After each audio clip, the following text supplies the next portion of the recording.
L'histoire commence lorsqu'un garçon nommé Cunan se demande ce que signifie « voir ». Tout le monde lui a dit qu'il ne pouvait pas voir, alors il se demande ce que cela signifie. Cunan est aveugle depuis toujours, alors son père lui explique que « voir » signifie simplement être capable de percevoir les couleurs et les formes. Quant à Cunan, ses yeux portent la cicatrice du héros laissée par le chevalier sacré nommé Esther. Le père de Cunan lui dit que c'est quelque chose dont il peut être fier, alors Cunan accepte et comprend le sens des paroles de son père. Certaines servantes ne peuvent s'empêcher de se sentir désolées pour lui, mais Cunan ne comprend pas pourquoi. Il n'a jamais connu autre chose, alors il ne comprend pas pourquoi elles le plaignent de ne pas pouvoir voir. Un jour, Cunan est emmené rencontrer une certaine mademoiselle Génie, et il se demande s'il doit vraiment étudier la magie. On lui répond que ce serait dommage de ne pas le faire, car Cunan est né avec une crête d'eau. Être capable d'utiliser la magie est quelque chose de très spécial, et ils veulent donc que Cunan en tire pleinement parti. Cunan, quant à lui, n'est pas aussi optimiste, car même s'il apprend la magie, il ne pourra toujours pas aller nulle part sans l'aide de quelqu'un. Cunan rencontre Génie, qui se présente comme son professeur de magie avant de commencer leur première leçon. Elle demande à Cunan de prononcer le mot « Aori », et elle est impressionnée lorsqu'il parvient à lancer le sort dès son premier essai. Cunan se demande quel type de magie il utilise, alors Génie lui explique qu'il s'agit de magie de l'eau. Malheureusement, Cunan ne peut pas voir son exploit, alors Génie le lui décrit en détail. Le sort s'appelle « Aori » et lui permet de produire de l'eau à l'aide de la magie. Elle lui dit que l'eau est cristalline et de la taille d'un globe oculaire. Le simple fait de mentionner les yeux fait penser à Cunan au sien, alors Génie s'excuse. Elle craint d'avoir bouleversé Cunan, mais c'est tout le contraire. Ces paroles ont inspiré Cunan, qui a alors une idée, s'il s'améliore dans l'utilisation de la magie, il pourrait peut-être se créer des yeux.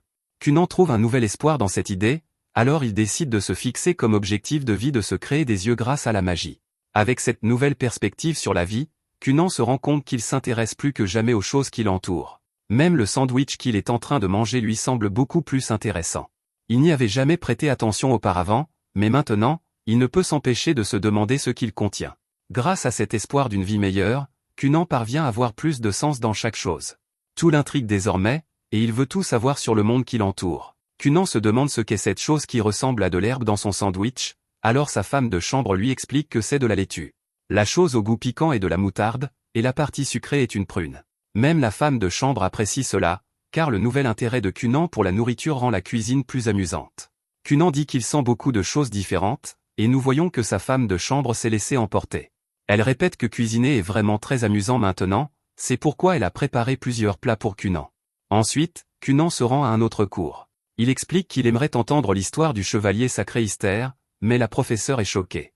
Elle ne sait pas si c'est une bonne idée, mais la femme de chambre de Cunan lui assure qu'il est prêt. Mademoiselle Flora lui demande de lui dire si l'histoire devient trop difficile à supporter, mais Cunan lui dit de ne pas s'inquiéter. Il a soif de connaissances en tout genre en ce moment, et il veut en apprendre autant que possible. Flora explique qu'il y a longtemps, une guerre a opposé les héros du monde et le Seigneur Démon. Esther était le héros de cette nation, et c'est finalement lui qui a vaincu le Seigneur Démon. Malheureusement, il en a payé le prix en perdant un bras et une jambe au combat. Depuis cette guerre, les descendants d'Esther naissent parfois avec un handicap. Ils naissent sans bras ou sans jambes, ou, dans le cas de Cunan, sans vue. Les gens ont appelé ces enfants les réincarnations du héros, ou la cicatrice du héros. Alors que Cunan s'entraîne à nouveau à la magie, il pense au fait qu'il est l'une des réincarnations du héros.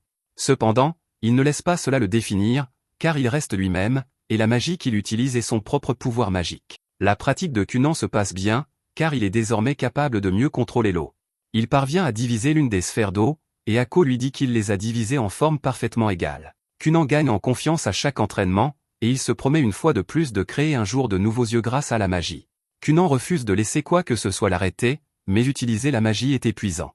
Il s'entraîne sans relâche depuis qu'il a commencé, et son corps finit par lâcher. Cunan dit qu'il a besoin de beaucoup plus, alors Ako suppose qu'il veut dire qu'il a besoin de beaucoup plus d'affection de sa part. Elle s'attribue le mérite de lui avoir donné une affection sans limite, car cela l'a aidé dans son entraînement. Cunan la corrige rapidement, car ce dont il a vraiment besoin, c'est de beaucoup plus de connaissances et d'endurance. C'est ce qui est nécessaire pour une magie puissante, et Cunan est plus déterminé que jamais. Ako lui rappelle qu'il n'a que 7 ans et qu'il va donc devenir plus fort, mais Cunan refuse de perdre du temps. Il est inacceptable qu'il s'évanouisse après avoir utilisé une magie basique, il doit donc s'améliorer. Ako a une excellente idée et lui dit qu'il devrait augmenter sa consommation alimentaire pour avoir plus d'énergie. Cependant, le faire trop rapidement pourrait causer des problèmes, ils vont donc procéder par étapes. Cunan aime cette idée et dit qu'il veut également renforcer ses muscles. Malheureusement, il n'est pas très doué pour courir ou marcher, Ako lui suggère donc de s'entraîner à l'épée à la place. Cunan adore cette idée également, alors Ako se précipite pour trouver le meilleur épéiste afin de lui enseigner. Avant qu'elle ne parte, Cunan la remercie de l'aider autant, et elle le remercie en retour pour ses compliments. Peu après, nous voyons que Cunan a déjà commencé son entraînement au sabre. Son instructeur s'appelle Oro, et il dit à Cunan de faire attention aux muscles de ses bras et de ses épaules. Oro est très précis dans ses explications, et il demande à Cunan de frapper dans l'ordre suivant, épaules, coude et poignet. Finalement, Jenny arrive pour sa prochaine leçon, et Cunan remercie Maître Oro. Jenny est surprise de voir que Cunan apprend le maniement de l'épée, alors il lui explique qu'il le fait pour améliorer sa magie. Il a besoin de plus de connaissances et d'endurance, donc avoir un corps plus fiable lui sera très bénéfique. Jenny est complètement incrédule, car Cunan a vraiment beaucoup changé depuis leur première rencontre il y a quelques jours. Jenny lui dit qu'il peut faire une petite pause avant de commencer, mais Cunan est impatient de se mettre au travail. Jenny décide de revoir le sort, Aori, de la dernière leçon, et lui dit qu'il peut commencer par ce dont il se souvient. Elle lui dit que ce n'est pas grave s'il a oublié comment le faire, et elle est stupéfaite lorsque Cunan lui montre ses immenses progrès. Il est capable d'invoquer plusieurs orbes à la fois, et Jenny en reste sans voix.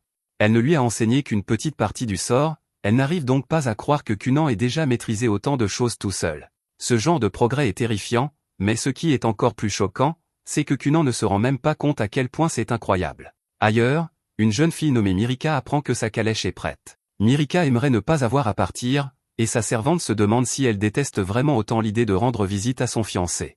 Mirika fait remarquer que Cunan ressent probablement la même chose, car il a toujours l'air si sombre chaque fois qu'il se voit. Malheureusement, Mirika n'a pas d'autre choix que de partir, car c'est le roi qui en a décidé ainsi. Alors qu'elle se rend chez Cunan, Mirika repense au fait qu'il est né avec la cicatrice du héros. Cela fait de lui une personne très importante pour le royaume, et leur mariage politique fait donc partie de ses obligations en tant que membre de la famille royale. Malheureusement, Mirika n'a pas beaucoup de bons souvenirs avec Cunan, car il a toujours été très triste. Elle lui demandait à quoi il voulait jouer, mais il répondait qu'il ne voulait jouer à rien. Il lui expliquait qu'il ne pouvait rien faire ni aller nulle part tout seul, donc il n'avait envie de rien. Mirika ne supportait pas d'entendre cela, et elle n'a pas envie de devoir regarder un visage aussi sombre pour le reste de sa vie. Cependant, lorsqu'elle arrive, Mirika est choquée d'être accueillie par un Cunan beaucoup plus heureux. Elle se demande ce qui a changé, alors Cunan lui révèle qu'il est tombé amoureux de la magie. Cunan ne perd pas de temps et lui montre ce dont il est capable. Elle est émerveillée par les magnifiques boules d'eau qu'il peut créer. Cunan transforme l'eau en un magnifique arc-en-ciel et prend un moment pour s'excuser auprès de Mirika. Il sait que sa présence a dû être difficile pour elle, alors il s'excuse de l'avoir obligée à marcher sur des œufs avec lui. Cunan se demande si elle aimerait entendre les histoires qu'il a à lui raconter sur ses progrès, et Mirika n'en croit pas ses oreilles. Cunan est une personne complètement différente, et elle ne savait même pas qu'il pouvait avoir un visage aussi heureux. Elle accepte son invitation, et ils passent toute la journée ensemble. Sur le chemin du retour, Mirika repense à quel point elle s'est amusée. Cunan, quant à lui, se dit qu'il n'avait jamais tendu la main à Mirika de cette manière auparavant. Ako lui fait remarquer que c'est parce qu'il est un gentleman, alors Cunan décide d'en apprendre davantage à ce sujet. Il se tourne vers Mademoiselle Flora et lui demande de lui apprendre comment se comporter avec la princesse Mirika. Il a apprécié passer du temps avec elle, alors il veut devenir un gentleman digne d'elle. Cette nuit-là, Jenny n'arrive pas à oublier ce qu'elle a vu faire à Cunan. Il a réussi à créer cette magnifique boule d'eau en même temps, ce qu'elle-même n'est pas capable de faire. Cunan maîtrise déjà parfaitement la magie élémentaire et apprend trop vite pour qu'elle puisse le suivre. Elle n'a plus rien à lui enseigner, alors elle décide qu'ils doivent passer à la magie intermédiaire. Jenny se retient cependant, car cela pourrait mettre trop de pression sur Cunan. Ce travail était censé être agréable, elle était grassement payée pour enseigner la magie élémentaire à un enfant, mais il est en train de se transformer en quelque chose d'autre. Cunan progresse rapidement et ne montre aucun signe de ralentissement. Le problème, c'est que si la magie est pratique, elle peut aussi être dangereuse. C'est pourquoi Ako décide qu'il est trop tôt pour que Cunan, âgé de 7 ans, apprenne la magie sophistiquée. Mais il est également trop tôt pour abandonner, et Jenny est déterminée à trouver la meilleure façon de lui enseigner. De plus, Jenny dit qu'elle ne peut pas abandonner, car elle a des factures à payer. Le lendemain, elle annonce à Cunan qu'ils vont essayer quelque chose de différent aujourd'hui.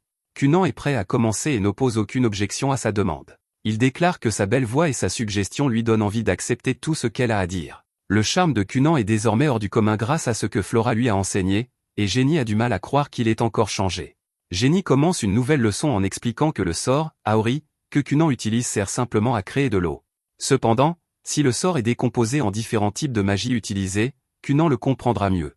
Le sort, Aori, peut être décomposé en plusieurs étapes, produire de l'eau, la faire flotter, puis maintenir sa forme sphérique. En le décomposant encore davantage, on se rend compte qu'il y a beaucoup d'autres choses qui peuvent être contrôlées, sa température, sa viscosité, sa composition, sa couleur, sa forme, son odeur et son goût.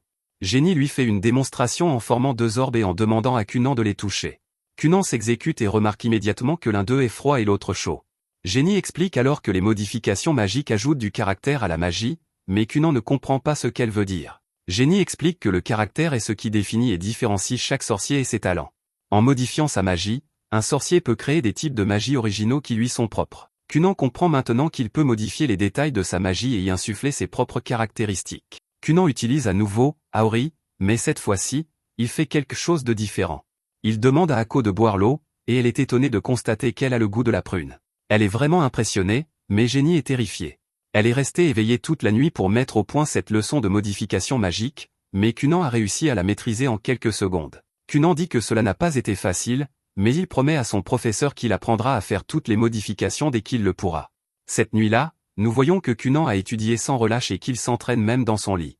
Il réfléchit à la façon dont il peut reconnaître la forme et l'odeur des choses, mais il ne connaît pas les couleurs car il ne peut pas voir. Sans cela, Cunan sait qu'il ne pourra pas créer de modifications magiques, et il ne pourra certainement pas créer de globes oculaires. Cunan se persuade cependant qu'il trouvera un moyen, car il veut désespérément voir tout ce que le monde a à offrir. Un peu plus tard, Ako demande à Cunan de créer de l'eau afin qu'elle puisse lui préparer du thé. Cunan utilise Aori pour créer une autre sphère, qu'il lui envoie comme d'habitude. Cependant, alors que l'eau se dirige vers elle, Cunan laisse échapper un cri de surprise. Ako se demande s'il y a un problème, alors Cunan lui révèle qu'il pense avoir vu quelque chose. Ako n'arrive pas à croire qu'il ait pu voir quelque chose, alors elle lui dit que s'il plaisante, elle le punira. Cunan répond qu'il n'en est pas sûr non plus et que, techniquement, il n'a pas vraiment vu.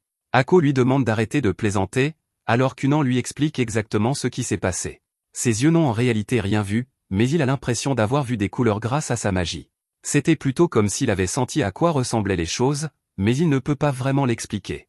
Cunan prend alors une pomme et se demande si elle est rouge. La pomme est en fait verte, alors Cunan en prend une autre et cette fois, il devine juste. Ako est étonné, car cela signifie que Cunan est capable de percevoir les couleurs, le seul problème étant qu'il ne connaît pas encore les noms des couleurs. C'est compréhensible, car Cunan ne les a jamais vus auparavant, il doit donc simplement apprendre à associer des mots aux choses qu'il peut détecter maintenant. Ako pense qu'il devrait tester sa nouvelle capacité, elle lui demande donc de compter le nombre de pommes.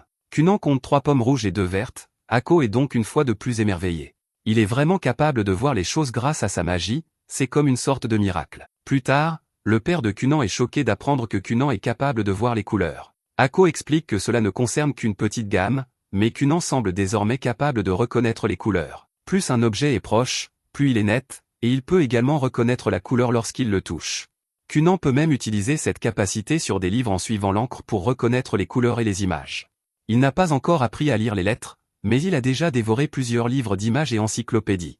Arson est très impressionné par les progrès de Cunan, il dit donc à Ako qu'elle devrait revenir vivre dans la maison principale. Le travail d'Ako consistait à surveiller Cunan, car son état nécessitait une attention constante, mais cela ne semble plus être nécessaire. Ako refuse l'offre, soulignant que Cunan est en train de changer beaucoup en ce moment. Chaque jour est une lutte pour lui, et changer son environnement pourrait l'empêcher d'atteindre ses objectifs. C'est la dernière chose qu'elle souhaite, alors Ako décide de rester à ses côtés. Arson s'excuse de lui avoir confié autant de responsabilités, mais Ako adore son travail et apprécie vraiment son excellent salaire. Arson ne pourrait être plus heureux et souligne que la bonne humeur d'Ako doit avoir un effet très positif sur Cunan.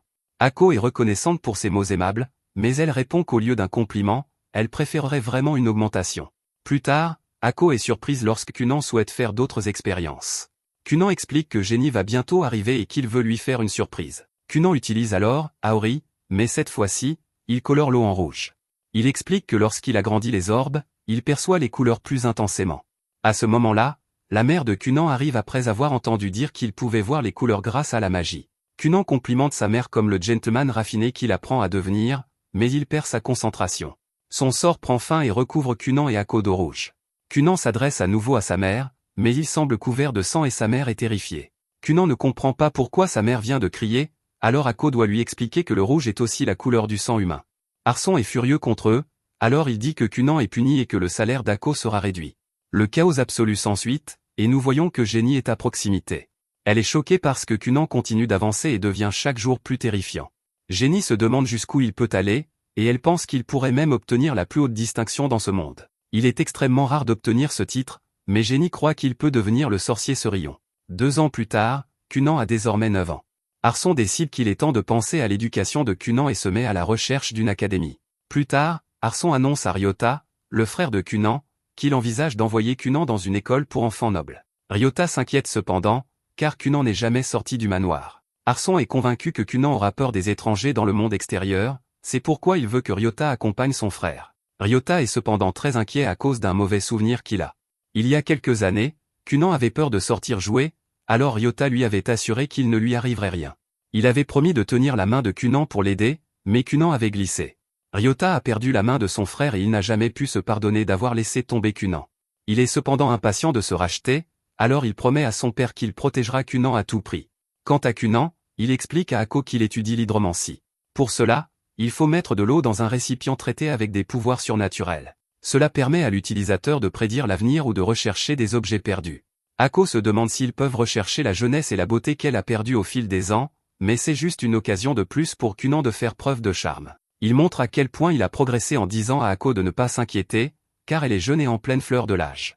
Elle se demande s'ils peuvent l'utiliser pour lui trouver un futur mari, mais Cunan, toujours aussi suave, lui répond que les hommes feront la queue pour être avec elle. Comme Cunan a un autre cours avec Mademoiselle Flora, elle ne peut s'empêcher de penser au progrès qu'il a accompli. Elle lui a enseigné les manières d'un gentleman noble, et maintenant il s'exprime avec beaucoup d'assurance. Sa seule inquiétude est qu'il puisse être perçu comme un peu superficiel, et Cunan n'arrange pas les choses en complimentant son professeur. Elle est néanmoins soulagée, car comparé à son état dépressif d'il y a 2 ans, Cunan est devenu beaucoup plus gentil. Ensuite, Akko emmène Cunan voir son père. Il fait cependant un froid glacial dehors, alors Cunan utilise Aori pour créer des boules d'eau chaude. Leur chaleur est incroyablement apaisante, et Akko est émerveillé par leur douceur. Cunan explique qu'il a enfermé de l'eau dans une membrane ultra douce et extensible, ce qui donne aux boules une texture presque semblable à celle d'un oreiller. Il précise qu'il ne s'agit que d'un prototype, mais Akko dit qu'elle aimerait déjà avoir un lit fait de ce matériau. Cunan ne peut s'empêcher de se demander pourquoi son père veut le voir, et il craint d'avoir fait quelque chose de mal. Akko fait remarquer que Cunan n'a rien fait de mal récemment, car il a tiré les leçons de l'incident de la mer de sang, il y a 2 ans. À leur arrivée, Cunan est accueilli par son frère. Ryota demande à Cunan s'il souhaite qu'il le guide, mais Cunan refuse. Il perçoit désormais très bien son environnement et n'a plus besoin d'aide. Ryota ne peut s'empêcher de penser à l'époque où son frère avait toujours besoin de lui, et Cunan sent que quelque chose ne va pas. Ryota dit que ce n'est rien, qu'il est simplement impressionné par ce que Cunan est capable de faire avec la magie. Lorsque Cunan rencontre ses parents, Arson lui dit qu'ils ont quelque chose d'important à lui annoncer. Flora les a informés que Cunan avait terminé son apprentissage à l'école pour enfants nobles. Il a fait d'énormes progrès grâce à l'enseignement à domicile, mais il se demande si Cunan serait intéressé par l'école traditionnelle. Cunan répond immédiatement que cela ne l'intéresse pas, car il ne voudrait pas déranger son entourage. De plus, il a décidé de donner la priorité à autre chose qu'à l'école. Arson dit qu'il a toujours pensé que Cunan devait suivre son cœur, mais il y a un problème. Les enfants nobles sont obligés d'aller à l'école, alors Arson a pris des dispositions pour que Cunan fréquente l'école des nobles. Cependant, Arson reconnaît qu'il n'est plus nécessaire que Cunan y aille, et il a même obtenu une autorisation spéciale du roi pour qu'il ne s'y rende pas. Arson laisse la décision à Cunan, mais il l'avertit qu'il doit prendre d'autres éléments en considération. Cunan suppose qu'il parle de la façon dont il dépense son argent de poche, mais ce n'est pas le cas. Les 2 hommes commencent à se disputer à cause de ce malentendu, car Cunan pense que son père est en colère contre lui. Il suppose qu'Arson est toujours furieux qu'il ait transformé leur jardin en une mer de sang, mais Arson a déjà oublié cet incident.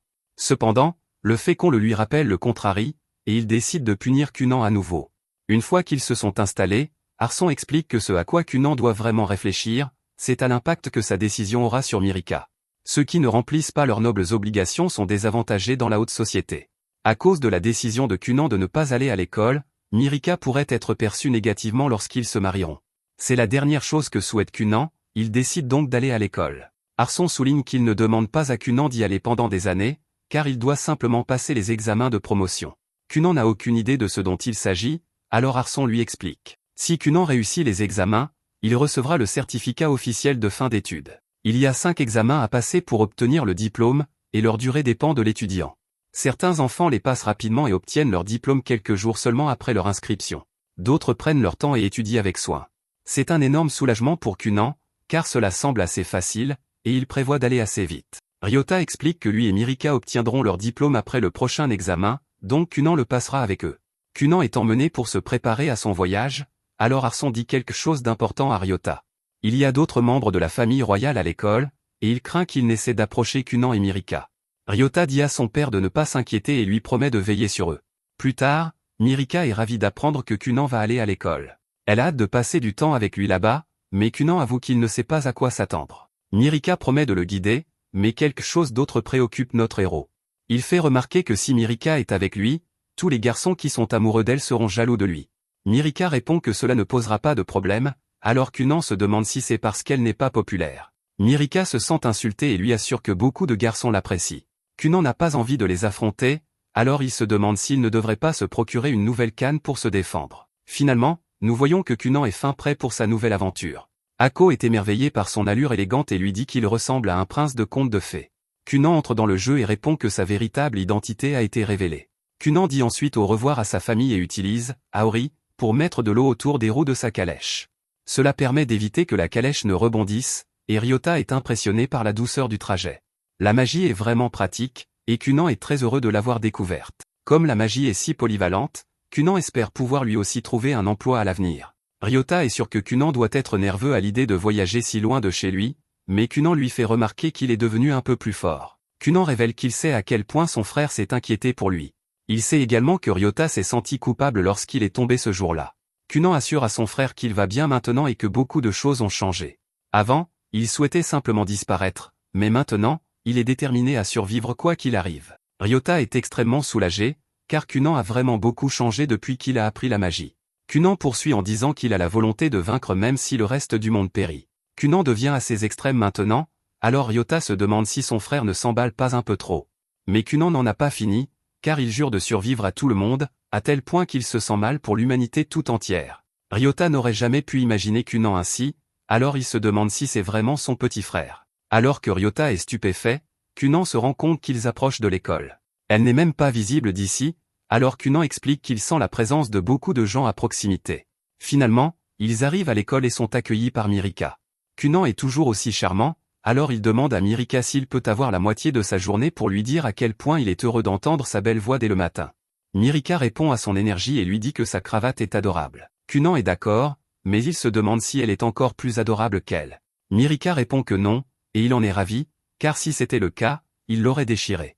Les deux continuent ainsi pendant un moment, et Ryota ne peut que se demander ce qui ne va pas chez eux.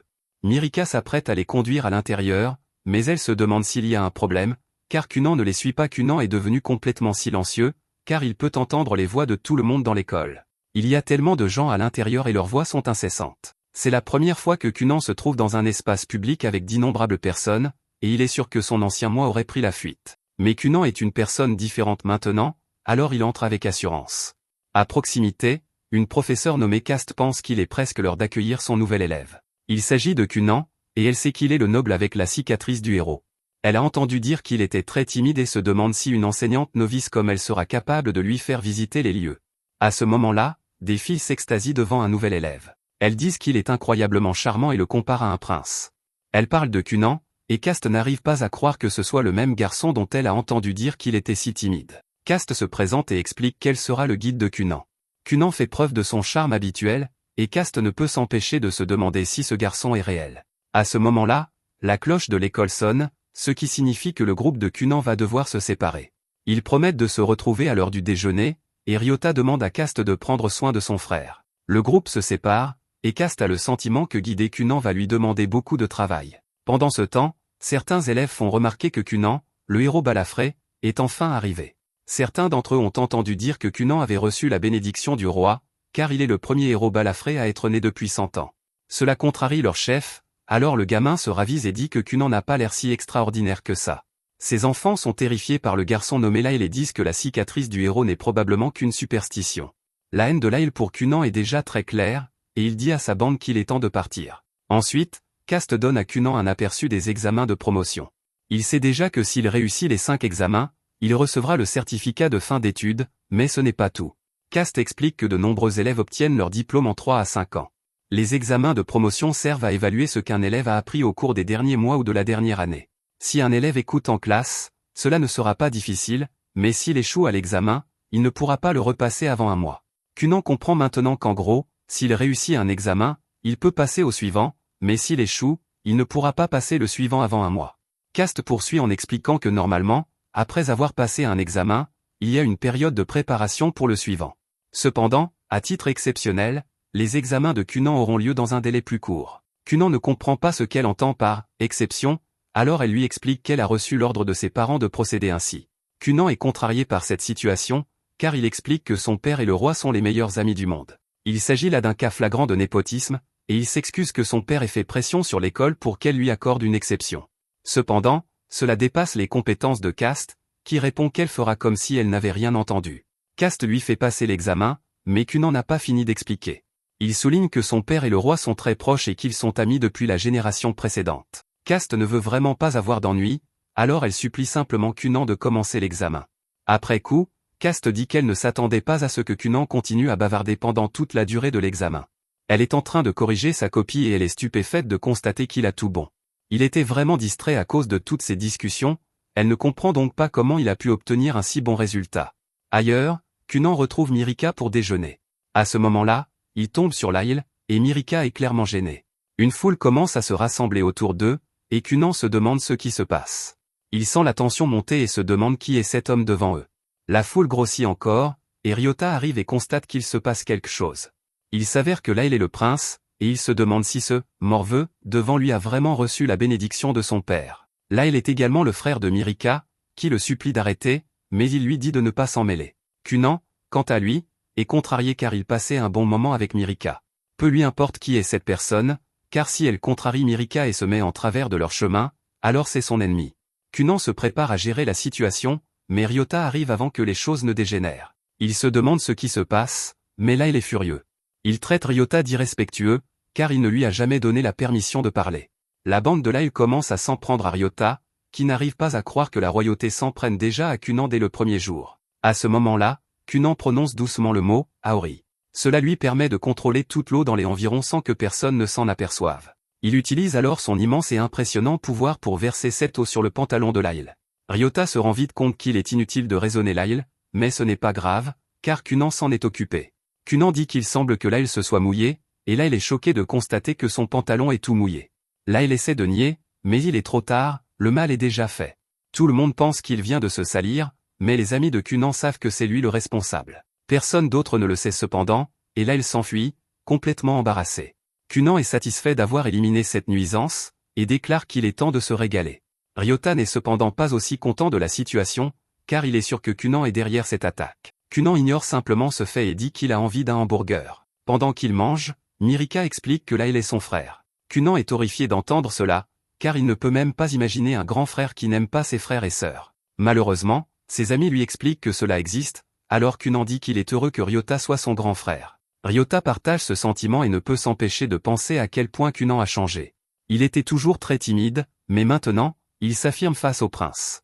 Le prince est pratiquement intouchable, et Ryota ne sait pas comment il va expliquer ce qui s'est passé à leur père. Mirika dit que c'est simplement la nouvelle personnalité de Cunan, qu'ils ne doivent pas s'inquiéter et qu'ils devraient simplement profiter de leur repas.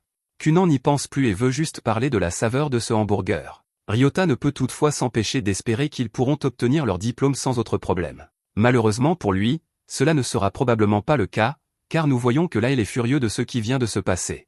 Lyle est embarrassé, et il ne peut s'empêcher de remarquer que tout le monde parle de lui qui s'est fait pipi dessus. Même lorsque Cast lui dit de marcher doucement dans le couloir, Lyle lui dit de se taire. Cunan se demande pourquoi Lyle était si grossier envers eux, alors Mirika suppose que c'est parce qu'il veut la maintenir sous contrôle. Lyle est le 6e prince, et Mirika est la 9e princesse, dans la hiérarchie royale, elle est en dessous de lui, mais Lyle se sent toujours menacé. Mirika est fiancée à Cunan, qui est un sorcier et celui connu comme le héros Scar. Leurs fiançailles sont une affaire importante, donc le statut de Mirika augmente rapidement. Cunan vient juste de faire ses débuts en société, donc leur statut combiné sera au-dessus de celui de Lyle. Cependant, Mirika ne veut pas que Cunan se fasse une mauvaise idée, alors elle l'assure qu'elle ne se soucie pas de son statut dans la haute société. Même si son père ne l'avait pas ordonné, elle serait toujours heureuse d'épouser Cunan.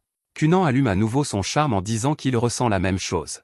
Il ne pourrait pas être plus heureux, et il pourrait même s'agenouiller devant le roi en signe de gratitude la prochaine fois qu'ils se rencontreront. Cunan dit qu'il aimerait en fait s'excuser auprès de Lyle, mais les autres ne le permettent pas. Un peu plus tard, nous voyons que le jour est arrivé pour Cunan de passer l'examen final. Il utilise Aori, et Génie dit que l'altération d'aujourd'hui sera que Cunan essaie de changer la sensation de l'eau. Cunan le fait immédiatement, et Génie est impressionné de voir que l'orbe a maintenant la sensation d'une pomme. Elle instruit ensuite Cunan de toucher d'autres choses pendant la journée afin qu'ils puissent essayer d'exprimer leurs sensations. Ensuite, Ryota se demande ce que fait Cunan en caressant un cheval, alors il explique qu'il collecte des échantillons pour les altérations. Mirika arrive peu après, alors Cunan déclare à quel point il se sent terrible, aujourd'hui est son dernier jour à entendre sa voix à l'école, et on dirait que le monde s'estompe dans le crépuscule par chagrin. Cunan commence à devenir encore plus dramatique, mais Mirika lui rappelle que l'école ne se termine que plus tard dans la journée. Cunan change immédiatement d'avis et dit qu'il n'est plus triste, alors Ryota ne peut s'empêcher de penser qu'ils sont fous tous les deux. Ensuite, Cast explique que Cunan passera l'examen final avec les autres étudiants. Cunan est étonné parce que cela ressemble à une vraie école, mais il dit que c'est dommage qu'il ne sera plus dans une salle spéciale avec Cast. Cast l'assure qu'elle continuera à le surveiller même s'il y a plus d'étudiants, alors elle lui souhaite bonne chance. Ryota ne peut s'empêcher de remarquer à quel point ils sont proches, alors Cunan explique qu'ils ont beaucoup parlé pendant les examens. Cunan a même appris que Cast était devenue enseignante après avoir suivi un homme dont elle était tombée amoureuse, l'homme a malheureusement échoué à un test, donc seule elle est devenue enseignante. C'est beaucoup d'informations personnelles, alors les autres ne peuvent croire que Cast a discuté de tout cela avec Cunan. Juste à ce moment, les autres étudiants ont demandé à Mirika si elle voudrait leur présenter son fiancé. Cast dit qu'il devrait se présenter lui-même, alors Cunan se prépare. Il allume à nouveau les théâtralités, et il dit à tout le monde que c'est un plaisir de les rencontrer. Cunan se présente formellement, et tout le monde écoute attentivement. Cunan ne s'arrête pas là, car il dit qu'il est soulagé, il commençait à se demander si Mirika et son frère n'avaient pas d'amis parce que personne ne les approchait ou ne leur parlait. Ryota et Mirika sont insultés, alors Mirika révèle qu'elle a dit à tout le monde de les laisser tranquilles. C'était une rare opportunité pour elle de profiter de la vie scolaire avec Cunan, donc elle ne voulait pas qu'il soit dérangé. Cunan ne le savait pas, et il est content de voir que son frère n'est pas seul et que Mirika a vraiment des amis. C'est un immense soulagement pour lui de ne pas avoir à les réconforter en leur rappelant à quel point sa situation était mauvaise. Cunan le leur rappelle quand même en disant qu'il n'avait pas d'amis en grandissant, et Mirika se sent terrible pour lui. Cela ne dure cependant pas longtemps, car elle se souvient que Cunan est tout à fait d'accord pour ne pas avoir d'amis. Cunan met fin à la scène dramatique en le confirmant, et il fait remarquer que les humains s'en sortent étonnamment bien en étant seuls. À proximité, Laël se rappelle qu'il est temps pour l'examen. Laël déclare que cela peut attendre, mais ses garçons lui disent que cela ne peut être ignoré. L'examen final sera conduit en une seule fois, et même le prince lui-même n'a pas le droit d'être en retard. Pendant ce temps, Cunan collecte plus d'échantillons en caressant un oiseau, et on dit aux étudiants de prendre leur place pour l'examen.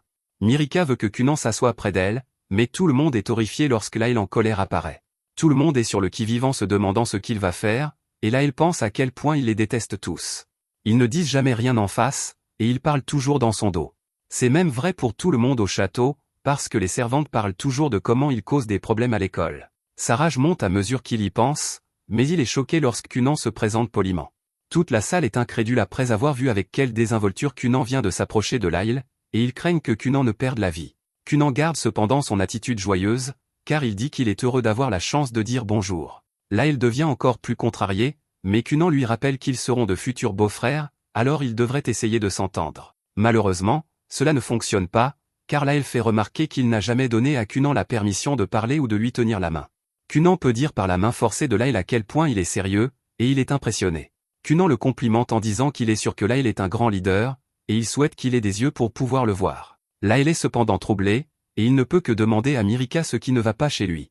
Tout le monde a un bon rire, et Mirika s'excuse parce qu'elle n'a jamais su que Laël pouvait être déconcerté et rougir comme il l'est maintenant.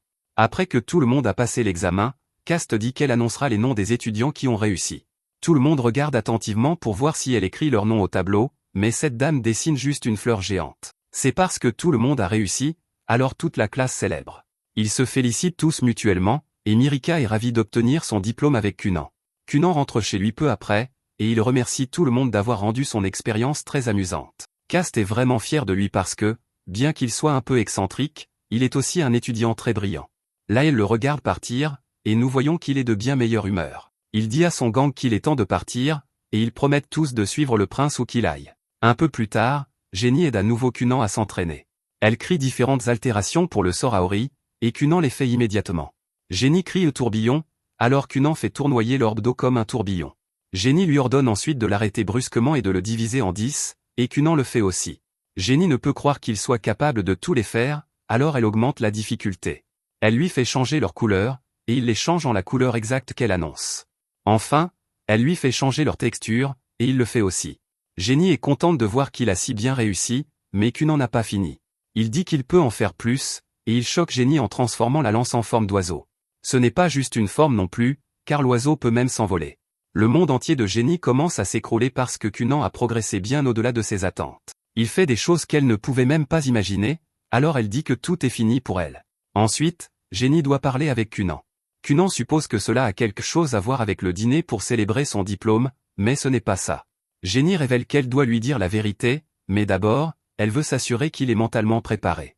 Elle va révéler une vérité choquante, alors Cunan renvoie ses servantes. Cunan pense savoir ce qu'elle va dire, mais c'est aussi soudain. Il suppose qu'elle va révéler qu'elle est en fait la déesse du ciel nocturne, et elle veut lui dire qu'elle doit bientôt retourner dans le monde des dieux. Jenny le félicite pour sa grande imagination, mais cela n'est même pas proche de la vérité. Jenny arrête de perdre du temps, et elle révèle que la vérité est qu'il n'y a plus rien qu'elle puisse lui enseigner. Le fait est que cela fait en réalité un bon moment qu'elle n'a rien à lui enseigner. Elle a couvert la magie élémentaire sans capacité d'attaque, et elle lui a enseigné tout ce qu'elle pouvait dans cette gamme. Maintenant, il utilise la magie encore mieux qu'elle, et une fois qu'il apprendra de nouvelles magies, il la dépassera en un rien de temps. Cunan dit que ce n'est pas vrai parce qu'il a apprécié les petits défis magiques qu'elle a imaginés, essayant de le tromper avec toutes les méthodes possibles. Elle a continué à inventer de nouvelles façons de le défier, et cela a élargi sa gamme de magie. Jenny a aussi été celle qui l'a inspiré et lui a donné un but dans la vie. Jenny admet que cela a demandé beaucoup de travail pour imaginer les défis, et il y a eu de nombreuses fois où elle a eu du mal à en trouver un. Cunan refuse de croire qu'elle n'a plus rien à offrir, alors il suppose qu'il doit y avoir une autre raison. Il se demande si elle veut en fait arrêter parce que son salaire est bas, alors il dit qu'il peut demander à son père de lui donner une augmentation. Jenny révèle que c'est en fait le contraire, parce qu'il est insupportable d'être payé autant alors qu'elle n'a pas de travail à accomplir. Elle est à sa limite, et elle pense que Cunan mérite mieux. Jenny dit ensuite qu'il devrait avoir un sorcier exceptionnel, bien meilleur qu'elle, comme enseignant. Elle ne peut plus l'aider à s'améliorer, et elle ne peut plus le guider. Cunan sait qu'elle ne faisait qu'assembler les leçons avec de petits défis, mais il dit que c'est toujours un talent. Elle en a imaginé tellement, et ils ont tous été très utiles. Cunan ne veut pas qu'elle parte, alors il lui dit simplement de continuer à le tromper. Il veut désespérément qu'elle continue d'être son enseignante, alors il exige à nouveau qu'elle continue à le tromper. Alors que Cunan fait sa supplique, un tas d'animaux qu'il a créés avec le sort Aori commence à apparaître. Ils entourent tous Jenny, mais elle dit toujours qu'elle ne peut plus lui enseigner. La magie de Cunan est bien plus avancée que la sienne maintenant, et elle fait ce qui est le mieux pour lui. Les deux se disputent pendant un moment, mais à la fin, Jenny décide qu'elle doit partir. En partant, Jenny ne peut s'empêcher de penser que Cunan est un génie indéniable. Il a un potentiel illimité, et il a ce qu'il faut pour devenir le sorcier sérien. Même avec des talents donnés par les dieux, Cunan est passé par d'innombrables essais et erreurs, et il s'est mis au défi de tout surmonter. Jenny est inspirée par l'éthique de travail de Cunan, alors elle décide de se pousser elle aussi. Elle dit qu'elle ne peut pas perdre face à son propre étudiant, alors elle veut rendre visite à son propre enseignant pour pouvoir continuer à apprendre elle-même. Plus tard, Cunan est choqué d'apprendre que Flora a également démissionné. Cunan a terminé le programme et a obtenu son diplôme de l'école des enfants nobles, donc Flora n'avait plus rien à lui enseigner. Flora a dit qu'elle n'aurait pas pu retenir ses larmes, alors elle ne s'est pas dit au revoir en personne. Cunan dit qu'il lui écrira une lettre, alors Echo a une requête. Elle veut que Cunan demande à Flora s'il y a un homme dans son manoir avec qui elle pourrait la mettre en relation, parce qu'elle cherche toujours un mari. Cunan ne peut croire qu'elle veuille partir aussi, mais Echo l'assure qu'il ira bien tout seul maintenant. Cunan fait remarquer que tout le monde part, et il craint qu'il ne meure de solitude. Il ne veut vraiment pas qu'Echo parte, alors il refuse de demander pour le grand et bel homme qu'elle cherche. Cette nuit-là, Cunan dit à son père ce que Jenny a dit à propos de lui trouvant un sorcier exceptionnel pour lui enseigner. Heureusement, Ryota a une suggestion, parce qu'il a entendu une rumeur à l'école qu'il y a un sorcier royal extraordinaire. Arson essaie d'intervenir, mais Ryota continue. Ryota dit que le nom du gars ressemblait à quelque chose comme Zeyo, et leur mère a entendu parler de lui. Son nom est Zéonli, et il est connu pour être un sorcier d'une immense puissance et beauté. Cunan se demande si le gars acceptera d'être son enseignant, mais Arson dit à tout le monde d'attendre. Il dit qu'il est impossible d'inviter un sorcier royal ici, mais Cunan ne peut pas comprendre pourquoi. Cunan rappelle à son père qu'il a des relations parce qu'il est le meilleur pote du roi. Arson ne peut que se demander où Cunan apprend à parler comme ça, et il détermine que cela doit venir d'Echo. Arson explique ensuite à quel point il serait impossible d'avoir le sorcier royal comme enseignant. Ils sont directement sous la chaîne de commandement du roi, et personne ne peut leur donner d'ordre à part le roi. Ils quittent rarement le château, et entrer en contact avec eux est restreint. Rencontrer Zeyo directement serait difficile, et le faire venir à leur maison sera impossible. Arçon espère que Cunan abandonnera simplement l'idée, mais il a tort. Cunan a une idée, alors il dit qu'il devrait accompagner Arçon la prochaine fois qu'il visite le château. Il imagine un scénario où il se perd et les sorciers royaux viennent l'aider. Il pense que cela le mènera à devenir leur apprenti, mais Arçon ne peut croire à quel point ce plan est défectueux. Cunan assure à son père que son plan a un taux de réussite de 90%, mais Arçon en doute fortement. Arçon trouve des failles dans son terrible plan, mais Cunan demande à sa mère, et elle pense que c'est une excellente idée. Elle aide Cunan à convaincre Arçon, alors Arçon accepte de demander au roi. Cunan est très reconnaissant, mais Arçon lui rappelle de ne pas se faire trop d'espoir. Ailleurs, un grand maître est informé à propos de Cunan et de sa demande. C'est un sorcier de niveau apprenti, et il demande à étudier sous un sorcier royal, mais c'est inouï. Le pouvoir et le statut ne signifient rien pour les sorciers royaux, et ils ne se soucieront pas de la proximité d'un noble avec le roi. Le grand maître lit le profil de Cunan, et il semble s'intéresser à notre héros. Un peu plus tard, Arçon est surpris car un sorcier royal a accepté de rencontrer Cunan. Si les choses se passent bien, le roi envisagera même la demande de Cunan d'avoir un sorcier royal comme tuteur. Cunan dit que c'est le véritable pouvoir du népotisme, mais Arçon explique que ce n'était pas le cas. Il s'avère que les sorciers royaux se sont simplement intéressés à Cunan. Arçon aimerait voir sur quel type de magie Cunan a travaillé, alors Cunan lui montre. La magie de Cunan est passée à un autre niveau lorsqu'il montre à Arçon qu'il peut créer un vrai chat avec son sort Aori. Arçon n'arrive pas à croire qu'il soit vraiment fait d'eau, mais cela devient encore plus impressionnant. Cunan apprend à rendre ses mouvements super réalistes, et il étudie aussi pour que les miaulements du chat paraissent réels. À leur arrivée, ils sont accueillis par Dame Reisha. Cunan active son charme pour se présenter, et il apprend qu'elle est la sœur de Mirika. Reisha a beaucoup entendu parler de Cunan par Mirika, mais Mirika n'a jamais mentionné qu'il avait un chat. Cunan la surprend lorsqu'il révèle qu'il n'est pas réel et qu'il l'a créé grâce à la magie. Reisha n'a pas du tout pu le deviner, et elle détermine que Cunan est bien plus doué qu'elle ne l'avait entendu. Reisha se prépare à emmener Cunan à la Tour Noire, alors Arçon dit qu'il ira parler avec le roi. Cunan dit qu'il rentrera chez lui par ses propres moyens, surtout parce qu'il veut passer du temps avec Mirika. Arçon dit qu'il arrangera une voiture pour lui, et il dit à Cunan de s'amuser. Alors que Reisha emmène Cunan à la Tour Noire, elle révèle qu'elle veut discuter de quelque chose avec lui. Cunan suppose que cela a à voir avec la riche histoire des sorciers, mais ce n'est pas ça. Cunan se demande si cela a à voir avec la nouvelle interprétation de la magie composée, mais ce n'est pas cela non plus. Cunan est sûr que cela doit être à propos de la nouvelle théorie sur les cercles magiques tridimensionnels et obliques, mais Reisha explique que ce n'est pas une conversation de haut niveau comme ça. Au lieu de cela, elle révèle que cela a à voir avec sa famille. Parmi eux, il y a 7 princes et 10 princesses.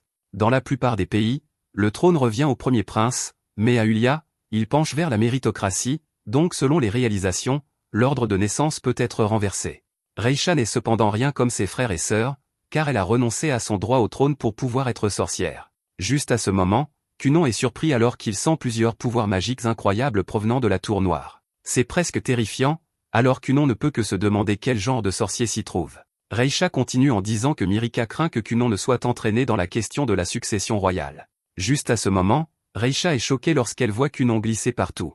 Elle n'a aucune idée de ce qui se passe, alors Cunan explique qu'il a créé une très fine couche d'eau sur ses chaussures et l'a gelée. Cela lui permet de glisser facilement sur le sol, et c'est beaucoup plus rapide que de simplement marcher. Cunan dit qu'elle peut essayer si elle veut, et Reisha ne pourrait être plus excitée. Elle se reprend cependant, car elle doit finir de dire à Cunan ce qu'elle disait avant. Elle se dépêche en disant que Cunan ne doit pas s'affilier à aucune faction sans y réfléchir d'abord. Plus important encore, il ne doit pas signer ou dire quoi que ce soit qui puisse être utilisé contre lui. Cela réglé, elle dit à Cunan qu'elle est prête à patiner. Cunan met aussi de la glace sous ses chaussures, alors les deux commencent à patiner partout.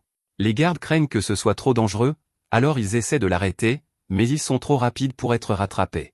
Cependant, un certain Dario apparaît, et il est furieux.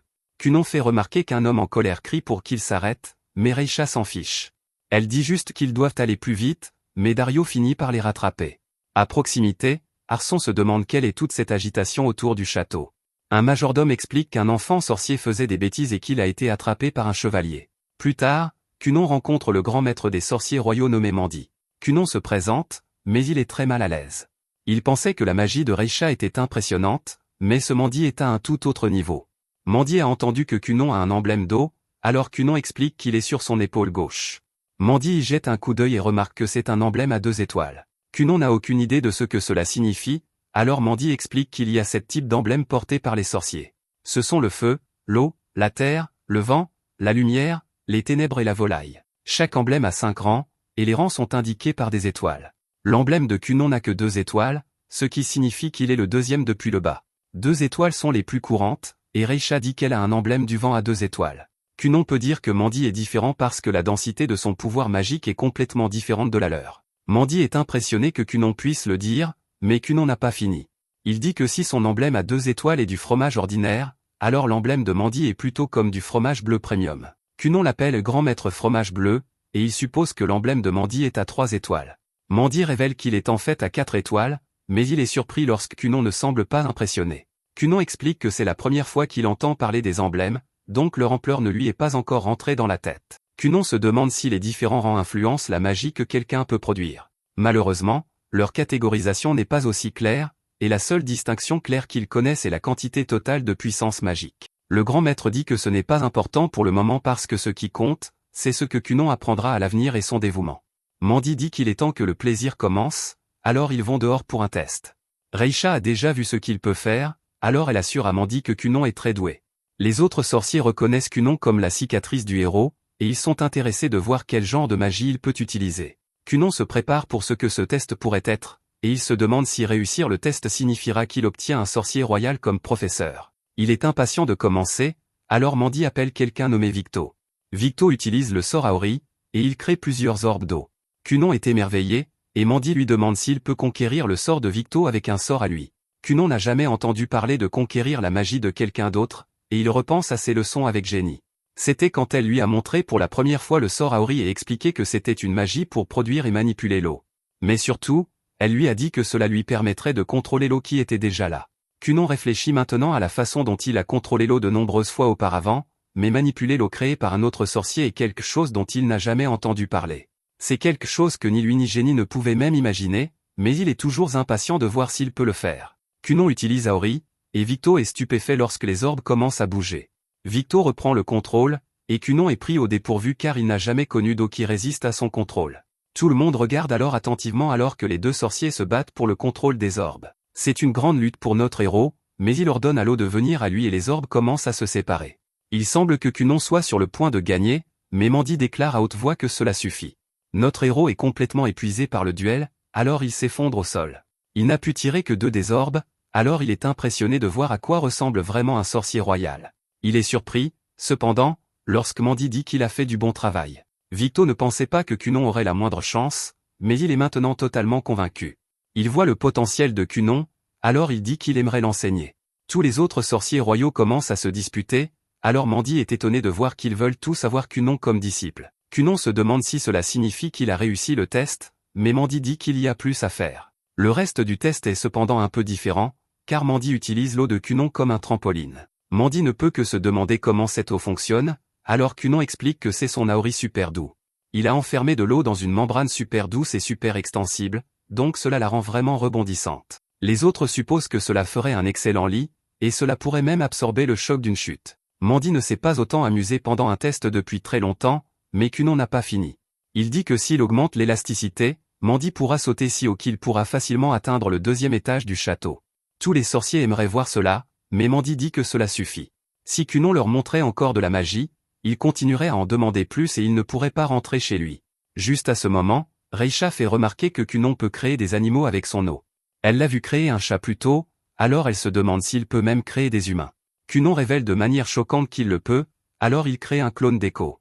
Malheureusement, tout comme avec les animaux, les mouvements de ces humains sont encore imparfaits. Victo devient curieux, alors il se demande si cela signifie que Kunon peut les faire bouger de façon que les humains ne peuvent pas. Kunon le confirme en expliquant qu'il l'a fait voler plus tôt. C'était assez étrange à regarder, et cela n'a pas été bien reçu. Les sorciers, en revanche, sont impatients de le voir, alors Kunon leur donne ce qu'ils veulent. Il envoie sa poupée d'eau humaine dans les airs, mais une servante est terrifiée lorsqu'elle pense que quelqu'un a sauté par la fenêtre. D'autres personnes ont peur aussi, alors les sorciers doivent s'excuser auprès de tous pour la confusion. Kunon pense qu'il a été grondé 2 fois aujourd'hui, mais Mandy lui dit de ne pas y penser. Il dit qu'il devrait parler de magie lors d'un déjeuner la prochaine fois, alors Kunon se demande si cela signifie qu'il a réussi. Mandy le confirme et dit qu'il s'occupera personnellement d'assigner un sorcier pour être le professeur de Kunon. Kunon ne pourrait être plus excité, mais il se souvient de ce que Reisha lui a averti. Il se demande si cela serait considéré comme prendre parti pour une faction, mais elle dit que c'est bon. Le pouvoir et le statut ne signifient rien pour les sorciers royaux, et cela n'affectera rien de ce qu'elle a mentionné plus tôt. Mandy aimerait savoir si Cunon a des objectifs futurs, alors Cunon révèle qu'il veut créer des globes oculaires avec la magie. Les sorciers sont très intrigués, et ils se demandent si Cunon pourra vraiment le faire. Ensuite, Cunon est inquiet car son père est clairement contrarié. Arson a dû entendre parler de la mauvaise réputation de Cunon 2 fois aujourd'hui, alors il veut des réponses. Cunon s'excuse, et Reisha explique que ce n'était pas de sa faute car tout le monde s'est laissé emporter. Arson comprend, mais il leur rappelle aussi que de très mauvaises choses peuvent arriver lorsque les sorciers font simplement des choses quand on leur dit. La magie est un pouvoir, donc Cunon devrait refuser de faire quoi que ce soit qui nuise aux autres. Arson rappelle à Cunon qu'il est responsable de ses propres pouvoirs, alors Cunon s'excuse à nouveau. Arson part pour la journée, et il ne peut s'empêcher de penser que tout le monde semble avoir pris Cunon en affection. Juste à ce moment, Cunon réalise qu'il se fait assez tard. Il a un dîner avec Mirika, et il serait malpoli de sa part d'arriver tout en sueur et à bout de souffle après avoir couru au rendez-vous. Reisha est d'accord et dit qu'ils devraient combiner leurs pouvoirs pour résoudre ce problème. Elle fait utiliser Aori à Cunon pour créer un orbe et dit qu'elle utilisera sa magie du vent pour le faire voler. Cunon est impressionné, mais il y a un problème. Il s'est promis que la première fois qu'il volerait ou flotterait seul avec quelqu'un, ce serait avec Mirika. Cunon est sûr que le fiancé de Reisha n'aimerait pas non plus, mais elle s'en fiche. Elle tire Cunon sur l'orbe et révèle qu'elle n'a pas de fiancé. Cunon réalise qu'il n'y a pas moyen de lutter, alors les deux s'envolent. Reisha utilise sa magie du vent, et ils décollent en un clin d'œil. Cunon se demande s'ils vont trop vite, mais Reisha dit qu'ils doivent aller plus vite. Ils finissent par arriver, mais ils perdent leur concentration et commencent à tomber. Heureusement, l'atterrissage n'est pas trop mauvais, et ils sont tous les deux reconnaissants que l'orbe d'eau de Cunon soit vraiment doux. Malheureusement, Dario a tout vu, alors il fait remarquer que Cunon a encore fait quelque chose de dangereux. À l'intérieur, Mirika se demande si Cunon aimera sa robe. Sa servante n'a jamais vu Mirika agir ainsi pour un garçon, alors elle se demande quel genre de personne est Cunon. Dehors, on voit que Cunon est un peu un fauteur de troubles, car il est réprimandé par Dario pour avoir causé des problèmes pour la 3e fois aujourd'hui. Mirika est vraiment nerveuse pour son rendez-vous, alors elle arpente la pièce. On lui dit que Cunon est arrivé, alors elle se précipite vers la porte. Cunon est aussi charmant que toujours, et il dit qu'il a hâte à leur première soirée. La servante de Mirika regarde Cunon et voit que c'est le garçon qui a l'affection de Mirika. Au dîner, Cunon porte un toast aux beaux yeux de Mirika, et la servante est impressionnée par son comportement de gentleman poli. Cunon raconte sa journée à Mirika et comment il a rencontré le grand maître fromage bleu.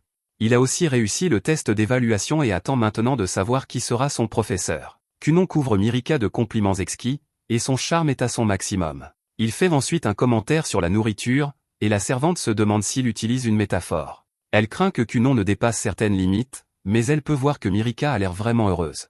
Juste à ce moment, Cunon s'excuse car pour le moment, un dîner est le mieux qu'il puisse faire. Cependant, il dit que lorsqu'ils se marieront, ils passeront du temps ensemble comme ça chaque jour. Il déclare qu'il a hâte au futur où il marchera à ses côtés, et la servante est émerveillée par sa façon avec les mots. Mirika était prise de lui, et elle attend aussi leur avenir avec impatience. Cette nuit-là, Mirika rougit après son rendez-vous, et la servante doit lui rappeler qu'elle doit dormir. Un peu plus tard, Echo demande à Cunon de l'aider avec quelque chose. Cunon utilise son sort à Rubu pour créer un tas d'orbes parce qu'il facilite beaucoup le lavage des vêtements. Cunon explique qu'il était occupé à écrire un rapport, mais cela a contrarié Echo. Elle fait remarquer qu'il s'est enfermé dans sa chambre depuis son retour du château, et elle exige de savoir pourquoi. Cunon explique qu'il a appris des choses pendant qu'il était là-bas, et il voulait les écrire avant de les oublier. Echo lui rappelle que sortir et passer du temps au soleil est l'un de ses travaux importants en tant qu'enfant. Elle dit que c'est important pour sa croissance, alors Cunon se souvient que les filles aiment les garçons grands.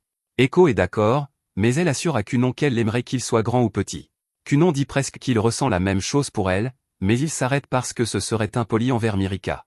Echo n'arrive pas à croire qu'il parle ainsi maintenant, et elle l'appelle un vrai tombeur. Ensuite, Cunon est déçu d'apprendre qu'il n'a toujours pas reçu de lettre. Il en attend une parce qu'elle révélera qui sera son professeur. De retour à la tour, Victo cherche Zéonli, mais Zéonli ne lui répond pas. Victo le trouve dans sa chambre, et Zéonli lui rappelle qu'il ne doit jamais oser interférer avec son précieux temps de sommeil. Victo s'excuse et explique que le grand maître l'appelle. Zéonli était d'abord ennuyé, mais entendre cette nouvelle attire son attention. De retour avec notre héros, il annonce fièrement que son nouveau professeur a été assigné. Echo se demande qui c'est, alors Cunon révèle que c'est un certain Zéonli. Echo est choqué parce qu'on dit que Zéonli est un sorcier magnifiquement beau. Toutes les femmes le connaissent, alors Echo commence à paniquer. Zéonli viendra chez eux, alors elle dit qu'elle a besoin d'une nouvelle tenue de servante. Cunon se demande s'il devrait vraiment laisser un autre garçon rencontrer Echo, mais Echo dit qu'il n'y a pas le temps de parler. Elle doit faire ses ongles, et plus important, elle veut perdre un peu de poids. Echo se précipite pour se préparer, et elle laisse Cunon se demander ce qui vient de se passer. De retour au château, Reisha explique à Mirika qu'un sorcier royal doit avoir un ordre direct de la royauté pour sortir. Zéonli doit aller voir Cunon, donc Mirika va lui ordonner de la protéger pendant qu'elle lui rend visite. Reisha n'arrive pas à croire que Zéonli ait été choisie parce qu'elle voulait Cunon comme élève. Juste à ce moment, quelques sœurs de Mirika leur barrent la route. Elles ont entendu que le fiancé de Mirika a une sacrée réputation, mais leurs intentions ne sont clairement pas pures. Reisha leur dit simplement que cela ne les concerne pas, et elle leur ordonne de leur laisser le passage.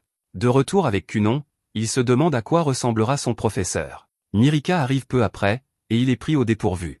Cunon explique qu'il se prépare mentalement chaque fois qu'il la rencontre, donc la voir de manière inattendue l'a rendu vraiment nerveux à cause de sa beauté incroyable. Cunon continue de déverser son charme, mais on voit que Zéonli en a assez entendu.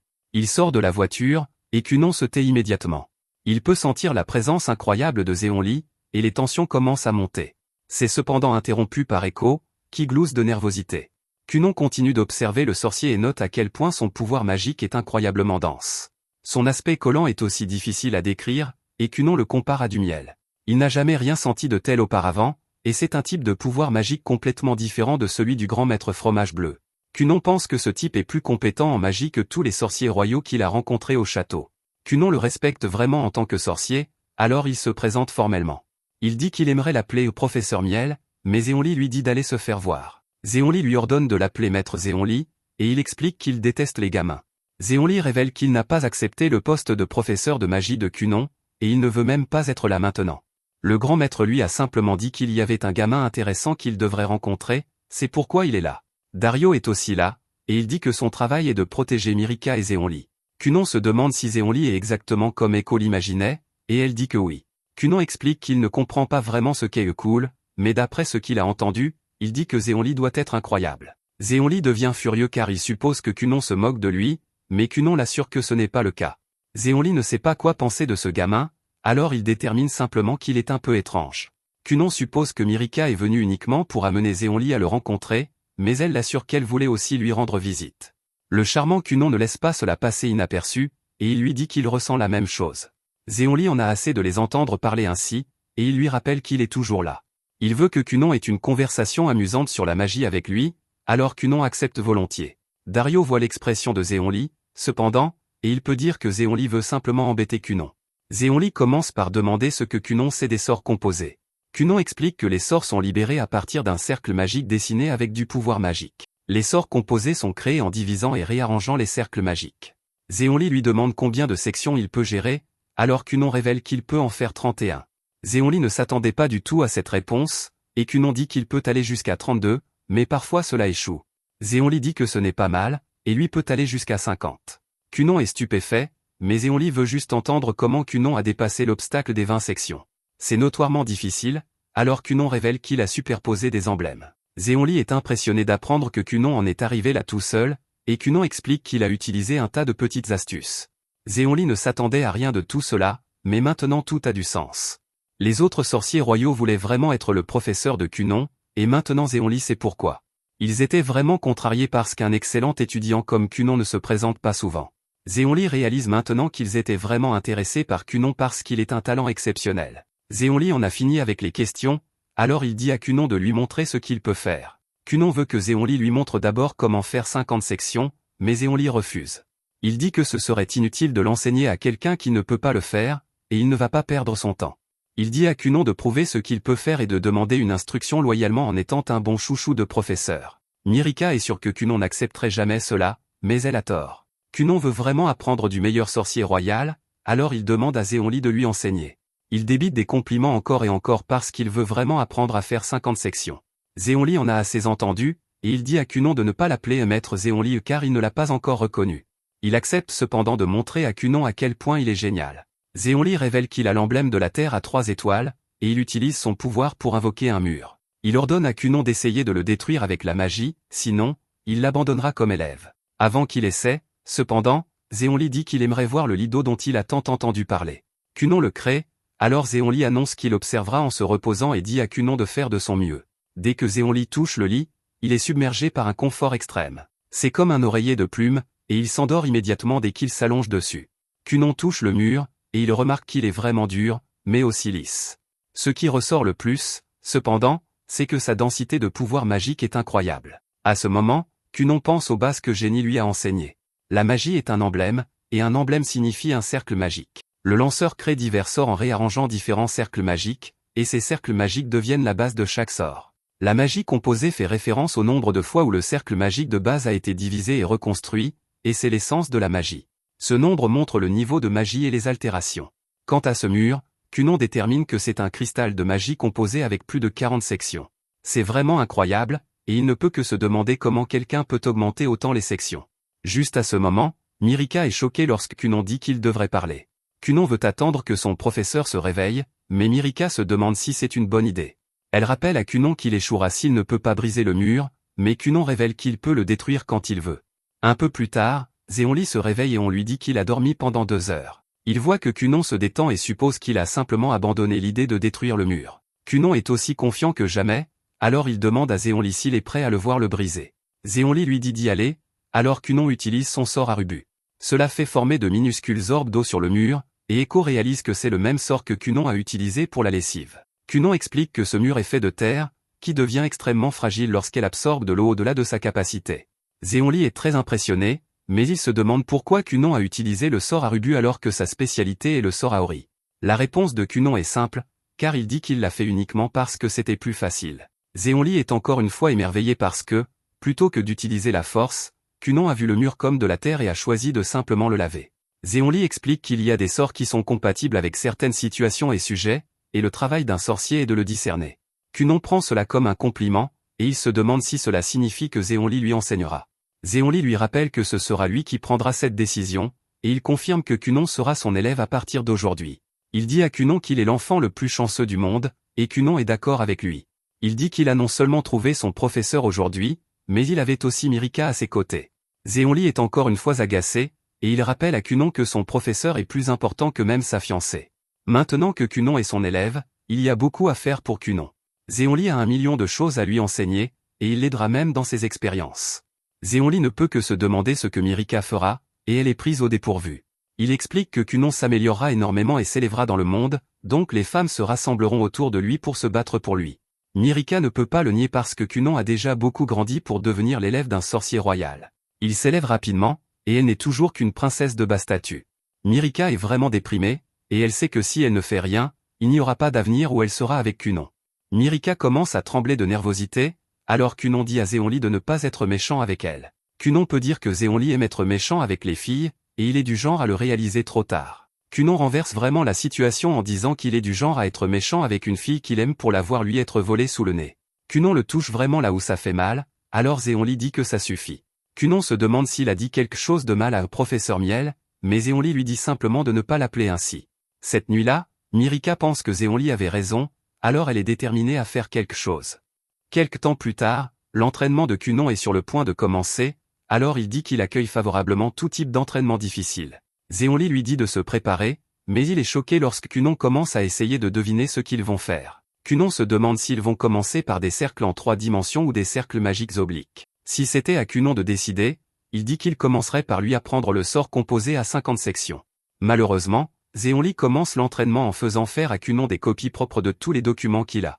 Il y a un tas de secrets dans ces dossiers, alors Zéonli dit aux autres d'attendre à l'extérieur. Zéonli demande ensuite à Cunon de créer sa sphère d'eau pour qu'il puisse faire une sieste pendant que Cunon termine le travail. À l'extérieur, Mirika révèle à Tyle qu'elle a fait un peu d'entraînement à l'épée. Elle vient juste de commencer, et il y a encore beaucoup à apprendre pour elle. Elle a utilisé chaque seconde de son temps libre pour s'entraîner, et elle dit à Tyle de ne rien dire à Cunon. Mirika s'affronte contre Dario, et elle est déterminée à devenir quelqu'un qui convient à Cunon. Quelques heures plus tard, Zéonli se réveille et se demande si Cunon a fini. Cunon n'en est qu'à la moitié environ, alors Zéonli dit qu'il est vraiment lent. Cunon dit qu'on n'y peut rien, et il explique que c'est parce qu'il est épuisé d'avoir essayé de déchiffrer l'écriture terrible de Zéonli. Ces lettres ressemblent à un tas de vers qui essaient de se battre entre eux, alors Cunon dit qu'il va devoir faire payer tout ce dur travail. Zéonli lui rappelle que c'est un entraînement, et il explique que l'information et la connaissance sont 2 choses différentes. Ce que tu gagnes en lisant, c'est de l'information, et ce que tu analyses dans ta tête, c'est de la connaissance. Ton corps se souvient de cette connaissance, et cette connaissance devient du pouvoir. Cunon est de nouveau inspiré, alors il promet de ne plus jamais douter de Zéonli. Avant que Cunon ne parte, il mentionne qu'il a vu un diagramme dans l'un des mémos. Il se demande si c'est une sorte de sort, mais Zéonli ne lui dit pas ce que c'est. Au lieu de cela, Il dit qu'il serait plus facile de lui montrer, mais qu'il faudra attendre leur prochaine mission d'entraînement. Cunon s'en réjouit, et il prend un moment pour dire au revoir à Mirica. Plus tard, les autres sorciers font remarquer que Cunon a beaucoup grandi. Cunon explique que c'est tout naturel parce qu'il a maintenant 10 ans. Il a connu une poussée de croissance, et les autres reconnaissent que son pouvoir magique est aussi devenu un peu plus fort. Victo veut de nouveau combattre avec Cunon, mais Reisha dit que Cunon a promis de faire une expérience de vol avec elle. Il se dispute son attention, mais Éonli arrive pour dire qu'il est temps pour l'entraînement. Ils essaient de l'arrêter, mais Éonli demande à Cunon de créer plus de ses oreillers d'eau pour endormir tout le monde. Leur leçon commence alors que Zéonli rappelle à Cunon que les outils magiques fonctionnent avec le pouvoir magique du sorcier. Les ingénieurs magiques sont des sorciers qui gagnent leur vie en créant des outils magiques. Zéonli emmène Cunon dans sa chambre, et Cunon est émerveillé parce qu'il y a encore plus de mémos ici que dans son bureau. C'est beaucoup de griffonnage, mais c'est aussi un tas de sorts magiques que Cunon n'a jamais vu auparavant. Il y a tellement de choses formidables que Cunon aimerait vivre ici, mais Zéonli dit que ce ne sera pas nécessaire. Il explique qu'éventuellement Cunon aura tout cela, et Cunon a hâte. Zéonli lui montre l'outil magique qu'il développe en ce moment et révèle que cela faisait partie du diagramme que Cunon a vu plus tôt. Zéonli explique que lorsqu'il sera terminé, il permettra à son utilisateur de manger un repas brûlant dans la pièce sans jamais avoir à aller à la cuisine. Zéonli dit que sa magie de terre est bonne pour modeler les formes, mais les détails fins et les parties molles ne sont pas faciles. Cela lui rend difficile de finir l'outil, alors Cunon réalise que Zéonli veut qu'il l'aide avec sa magie d'eau. Zéonli est impressionné par les compétences de déduction de Cunon, alors il explique qu'éventuellement Cunon l'aidera dans son travail. À eux deux, ils seront plus efficaces, et ils pourront doubler les expériences. Juste à ce moment, le grand maître arrive, car il est prêt à discuter de l'essence de la magie avec Cunon.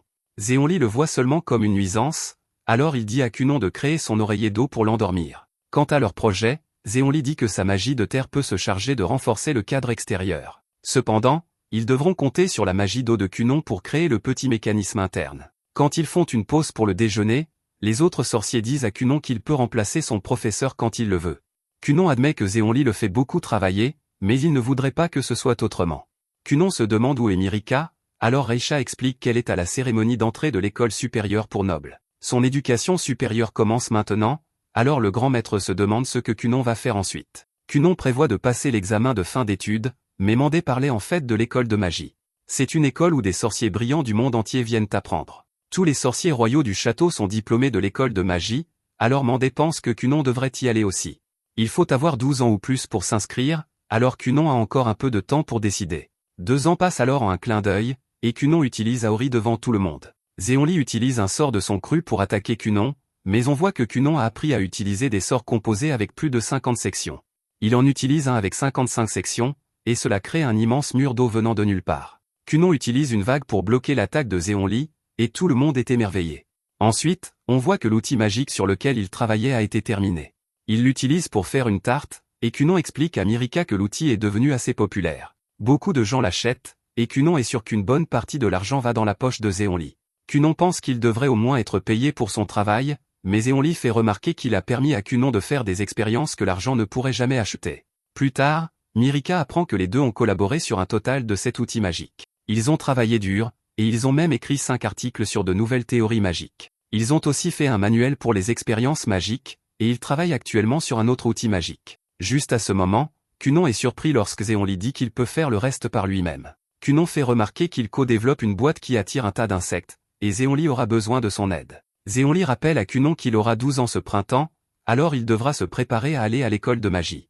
Cunon dit qu'il ne veut pas y aller, et il n'en a pas besoin.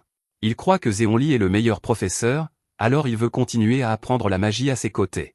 Malheureusement, Zéonli fait remarquer que Cunon a déjà fini de faire des copies de ses mémos et des plans des outils magiques. Le travail est terminé, mais Cunon dit qu'il a encore beaucoup à apprendre. Zéonli décline à nouveau parce qu'il est un utilisateur de magie de terre, et il ne peut pas enseigner la magie d'eau. Cunon veut toujours rester, mais Zéonli fait remarquer qu'il pourrait y avoir un sorcier d'eau extraordinaire à l'école. Il pourrait y avoir un 3 étoiles là-bas, ou si Cunon a de la chance, il pourrait y avoir un 4 étoiles. Cunon hésite encore, mais Mirica est d'accord avec Zéonli. Elle pense que Cunon devrait y aller et devenir le plus grand sorcier. Elle promet de l'attendre et de devenir quelqu'un qui est digne de lui. Cunon est inspiré, alors il décide d'y aller. Avant que Zéonli ne parte, Cunon se demande de quoi il aura besoin quand il ira à l'école de magie. Zéonli explique qu'il a déjà ce dont il a besoin, alors Cunon suppose qu'il parle de son grand sens de l'humour. Ce n'est pas vraiment ça, et Zéonli le surprend avec la vraie réponse. Il dit que ce dont Cunon aura le plus besoin, Ce sont ses yeux. Kunon ne peut pas croire qu'il a oublié son objectif, alors il se précipite dans sa chambre. Zéonli avait complètement raison parce que Kunon a oublié sa plus grande ambition. C'est son plus grand souhait et le but le plus important pour lequel il vit.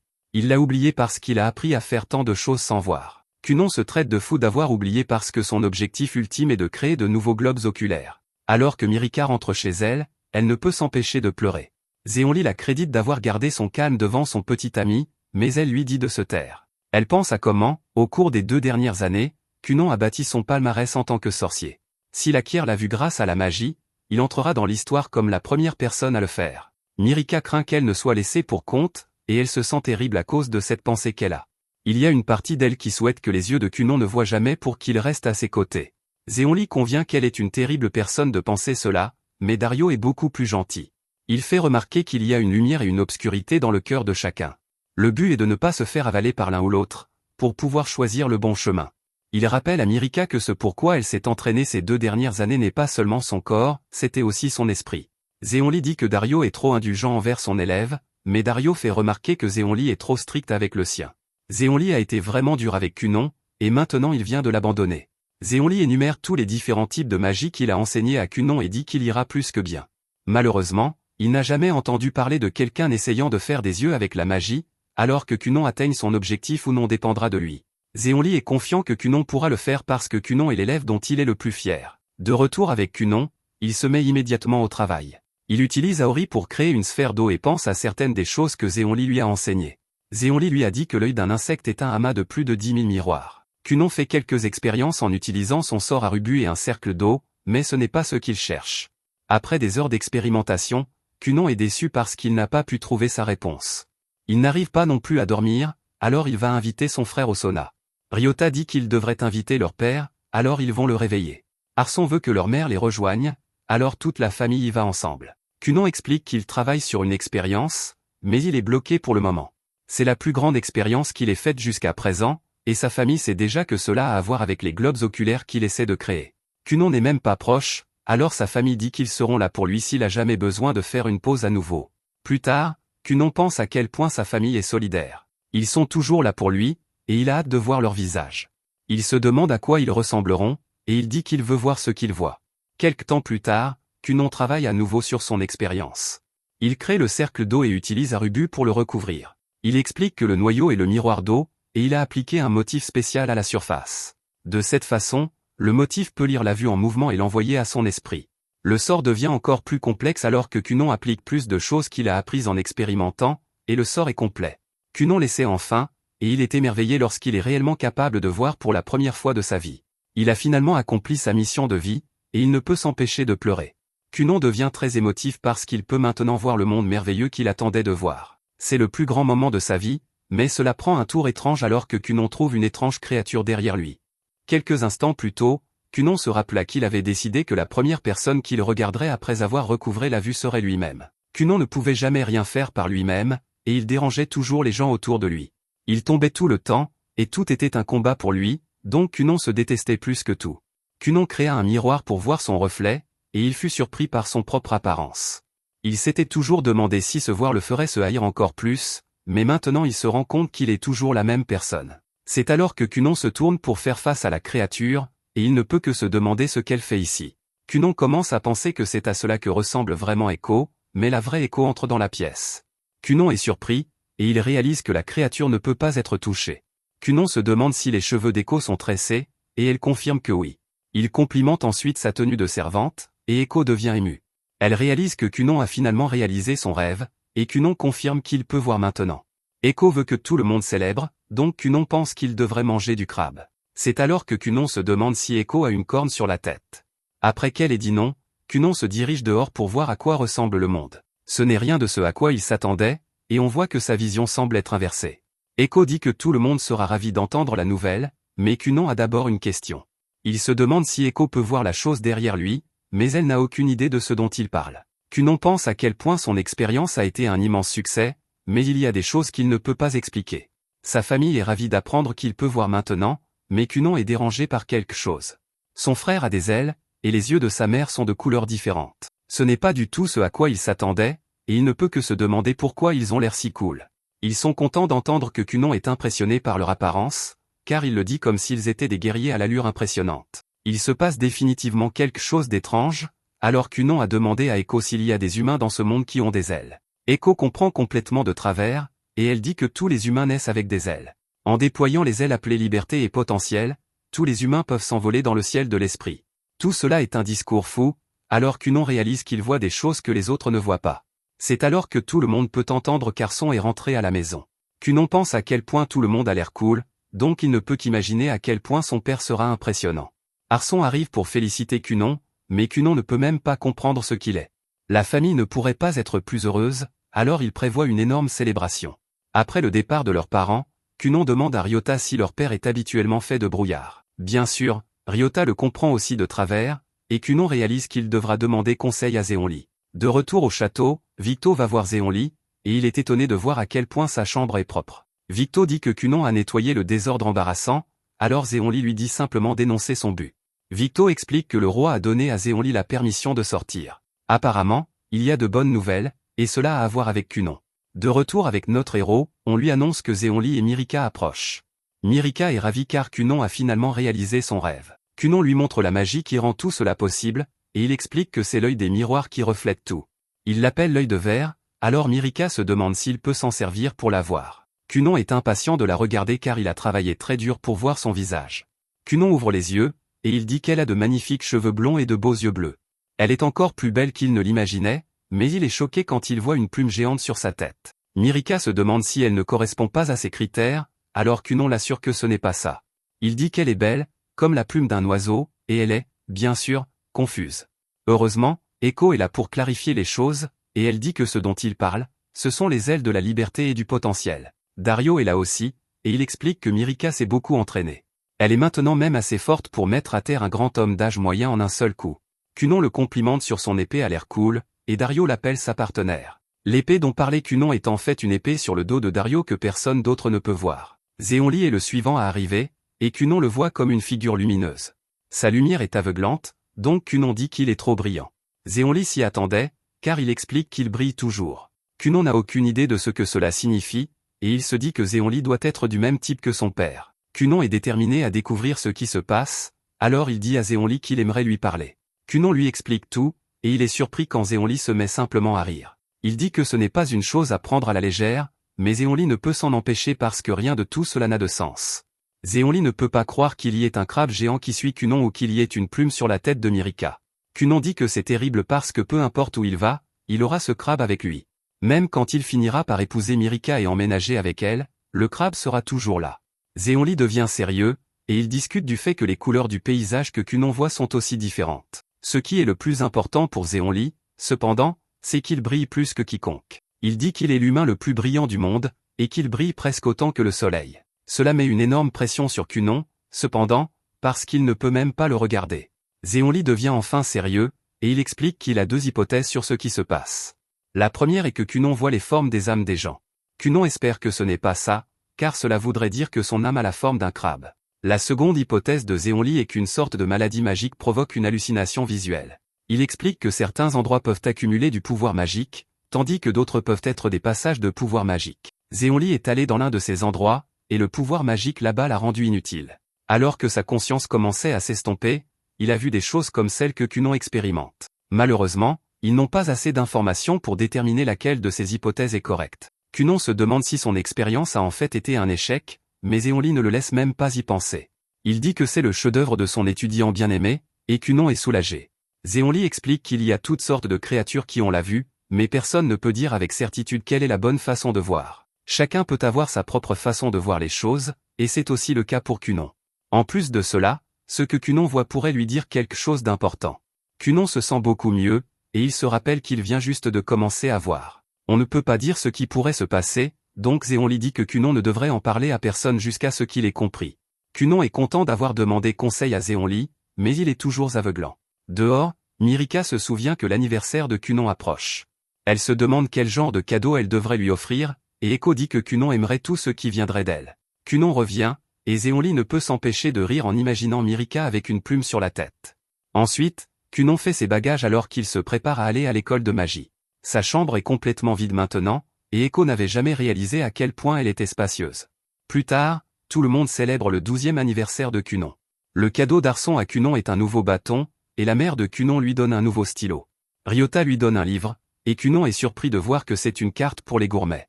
Ryota l'a faite lui-même en recherchant de bons restaurants que Cunon pourrait visiter sur le chemin de l'école de magie. Ryota dit que l'école est vraiment loin, et cela rend tout le monde très triste. La mère de Cunon commence même à pleurer, mais tout le monde lui rappelle que Cunon obtiendra son diplôme en un rien de temps. Même si Cunon est vraiment loin, il aimera toujours sa mère. Arson rappelle à tout le monde que c'est un moment de célébration, donc ils retournent tous profiter du moment. Ensuite, Mirika se demande si Cunon est prêt à partir. Cunon explique qu'il a emballé toutes les nécessités, et qu'il peut simplement acheter tout ce dont il a besoin d'autre. Mirika explique qu'elle accourt le jour où il est censé partir, donc elle ne pourra pas lui faire ses adieux. Elle s'excuse mais arrange les choses en lui donnant son cadeau. C'est un bracelet, et Mirika explique qu'ils auront une paire assortie. Cunon l'adore, et il dit que le bracelet brille plus que n'importe quelle couronne. Elle lui dit que chaque fois que les temps seront durs à l'école de magie, il devrait parler au bracelet comme s'il s'agissait d'elle. Mirika dit qu'elle fera de même avec le sien pour qu'ils puissent toujours rester proches. Les deux disent qu'ils s'écriront tout le temps, et Cunon promet de revenir vers elle quoi qu'il arrive. Un peu plus tard, Cunon se prépare à partir pour l'école de magie. Tout le monde est très ému, mais Arson dit qu'ils doivent dire au revoir à Cunon sans larmes. Il est sûr que Cunon est plus anxieux que quiconque, donc ils devront être forts pour lui. Tout le monde fait de son mieux pour retenir ses larmes pour ne pas inquiéter Cunon, mais ils sont tous choqués quand Cunon dit simplement qu'il les verra plus tard. Il monte nonchalamment dans sa carriole, et sa famille ne peut pas croire qu'il ne semble pas du tout inquiet. Eko dit aussi plus tard à tout le monde, et elle monte aussi dans la carriole. Cunon prend congé, et dit qu'il reverra tout le monde dans quelques années. Cunon est en fait très excité alors qu'il se demande quel genre de sorcier il rencontrera à l'école. Nous jetons ensuite un coup d'œil à quelques endroits différents alors que certains étudiants se dirigent également vers l'école de magie. L'une d'elles est une sainte nommée Reyes, et on lui dit qu'il est temps de partir. Après avoir voyagé pendant 5 jours, Cunon explique qu'il faudra encore un mois pour arriver à l'école de magie. C'est vraiment très loin, alors ils feront une halte lorsqu'ils atteindront le manoir du grand-père de Cunon. Malheureusement, Eko explique que c'est là qu'ils devront se dire au revoir. Elle veut se marier, et elle a déjà un peu dépassé l'âge auquel les filles se marient habituellement. Eko dit que c'est maintenant ou jamais pour elle, donc elle doit trouver quelqu'un. Cunon se demande s'il pourra vivre sans elle, alors Eko lui dit qu'il peut toujours l'épouser. Cunon ne sait pas quoi dire, mais heureusement, ils arrivent chez son grand-père. Cunon dit que ça fait 4 ans qu'il n'est pas venu ici, mais il ne se souvient pas pourquoi il était venu. Eko lui rappelle qu'il y a une immense bibliothèque ici, et que Cunon avait traîné toute sa famille ici pour trouver des livres sur la magie. Cunon avait dit à ses parents qu'ils ne cesseraient de danser que s'ils acceptaient, il n'avait donc pas d'autre choix que de l'emmener. Le grand-père de Cunon arrive enfin pour saluer Cunon, et Cunon le voit avec des cornes sur la tête. Cela signifie que la mère de Cunon est une héroïne et que son grand-père est un seigneur démon.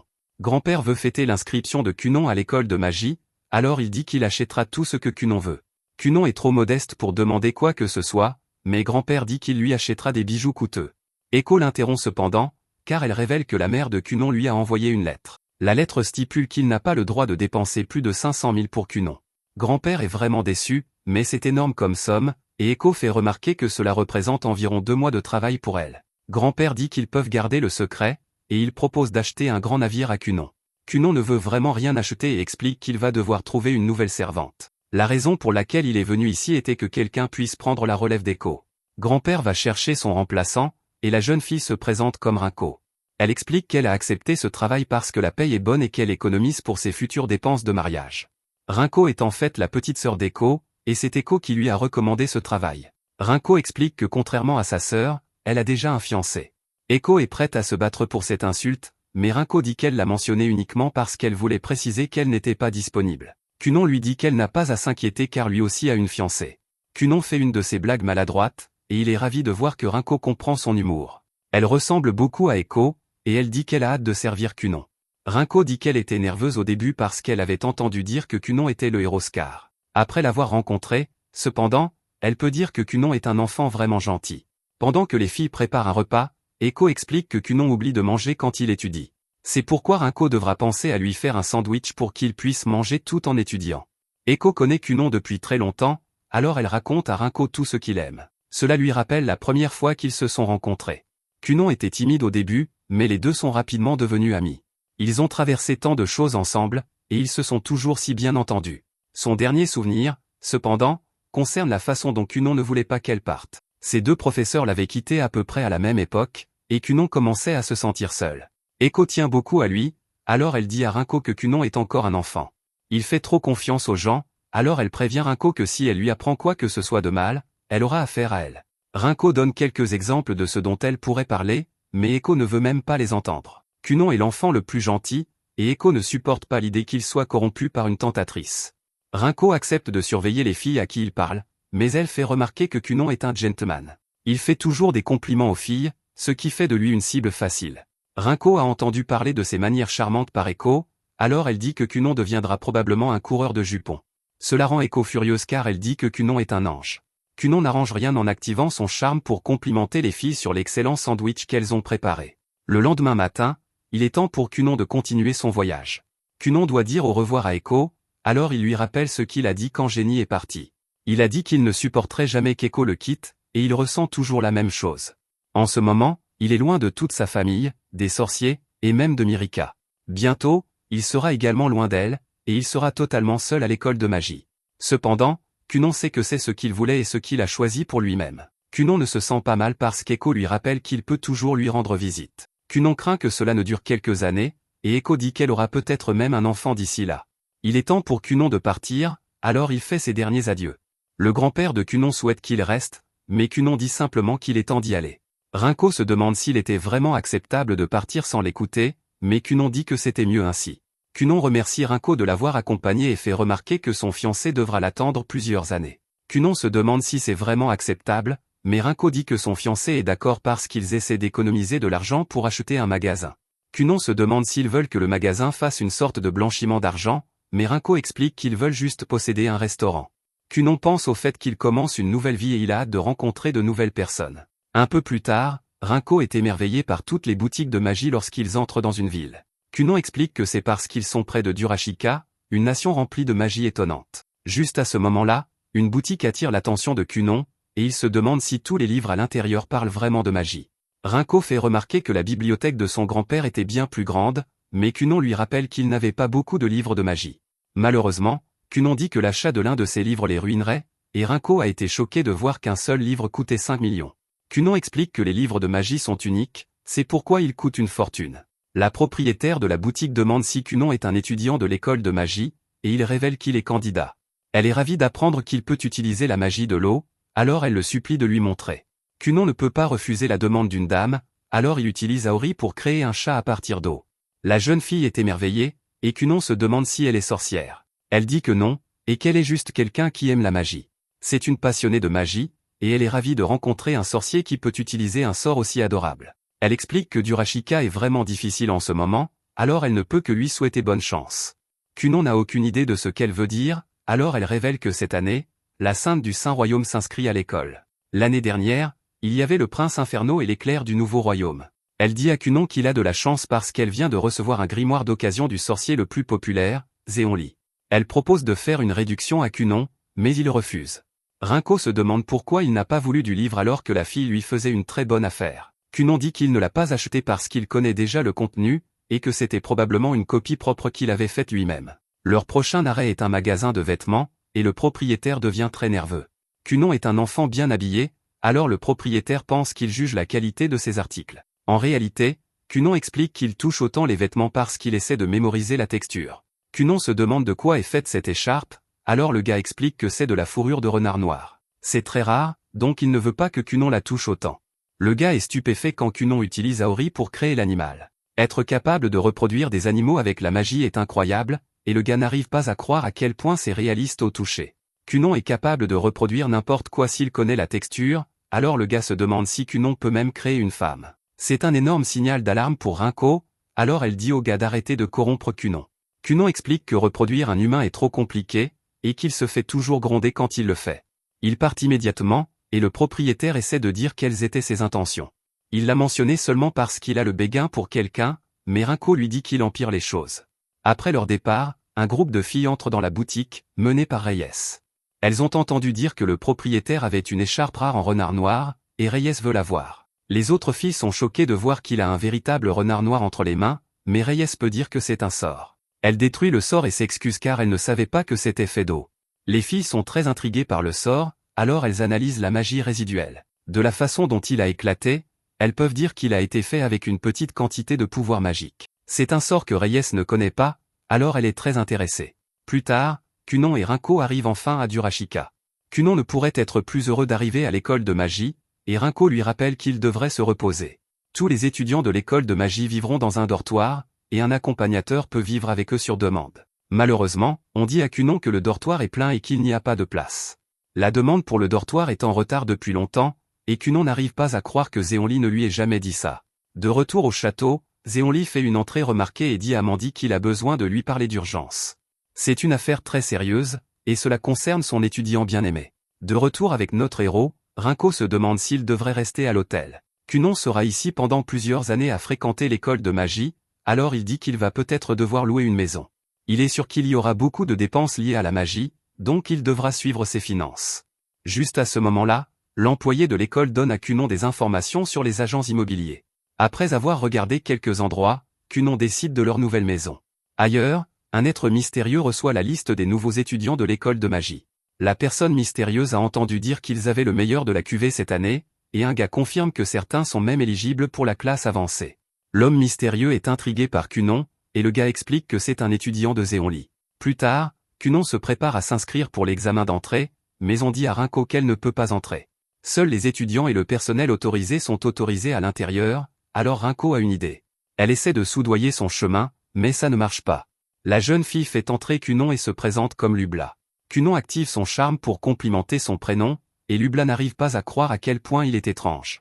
Kunon est amené auprès des autres candidats, et ils attendent tous ensemble. Les autres ne peuvent s'empêcher de remarquer que Kunon porte un cache-œil, et Kunon a hâte de commencer. Grâce à ses yeux, Kunon perçoit les autres candidats d'une manière étrange, et il déclare que cela va être intéressant. Kunon se dirige immédiatement vers Reyes et se demande si elle est la sainte du royaume sacré. Reyes lui demande pourquoi il veut le savoir, et Kunon répond qu'elle est incroyable. Elle est de l'attribut lumière, et il n'en a jamais rencontré auparavant. C'est le seul attribut qui permet de guérir, donc il a beaucoup de questions. Kunon aimerait apprendre d'elle, mais elle fait remarquer que la lumière est au-dessus de tous les autres attributs. Elle dit que ce serait une perte de temps car la magie inférieure ne peut pas apprendre de la magie supérieure. Les autres candidats soulignent qu'il n'y a pas de hiérarchie en magie, mais Reyes ne peut pas comprendre ce qu'ils ressentent. Elle n'a pas d'émotion comme une personne normale, et elle ne peut pas dire quand elle offense quelqu'un. Avant qu'ils n'apprennent à se connaître, Reyes veut que tout le monde sache qu'elle est une cicatrice de héros. Kunon n'en devient que plus fasciné par elle, et il veut en savoir plus à son sujet. Juste à ce moment-là, le professeur Soph arrive, et Kunon perçoit immédiatement sa puissance. Soph se présente ainsi que son assistant, nommé Sephi. Il félicite tout le monde pour leur inscription, mais les étudiants sont tous choqués. Ils pensaient qu'il y aurait une sorte d'épreuve, mais Soph dit que ce ne sera pas nécessaire. Dans cette école, les étudiants peuvent essentiellement réussir s'ils sont sorciers. Les étudiants n'avaient jamais entendu cela auparavant, et c'est parce que cela n'est pas rendu public. Soph explique que les sorciers avec des sceaux sont rares et précieux, donc l'école les accepte toujours. Kunon fait remarquer qu'il a beaucoup étudié pour l'examen, et Soph révèle qu'il y en aura tout de même un. Au lieu de déterminer l'entrée, l'examen déterminera le cours qu'ils suivront à l'école. Le premier niveau est aussi appelé fondamentaux, et c'est une classe pour apprendre les bases de la magie. Le deuxième niveau s'appelle assisté par un professeur, et il se rapproche de la façon dont une classe est enseignée dans une école normale. Le cours avancé de troisième niveau est aussi appelé recherche indépendante. Ces étudiants ne passent généralement jamais de temps en classe. Ils peuvent choisir ce qu'ils veulent faire, quoi apprendre, et étudier où ils veulent. Ils peuvent choisir d'améliorer leurs compétences magiques ou de concevoir de nouveaux sorts. Ils peuvent écrire un grimoire ou inventer de nouveaux outils magiques. Cette classe avancée semble incroyable à Kunon car il pourrait rechercher tout ce qu'il veut. Cependant, Soph explique que la classe avancée est destinée à former des sorciers de haut niveau. Y entrer et en sortir diplômé ne sera pas facile du tout. Les 4 étudiants ici sont tous venus avec des lettres de recommandation car on pense qu'ils ont assez de compétences pour être dans la classe avancée. L'examen servira à prouver si cela est vrai ou non. D'abord, le test de compétences pratiques, donc Soph demande à chacun de donner ses informations.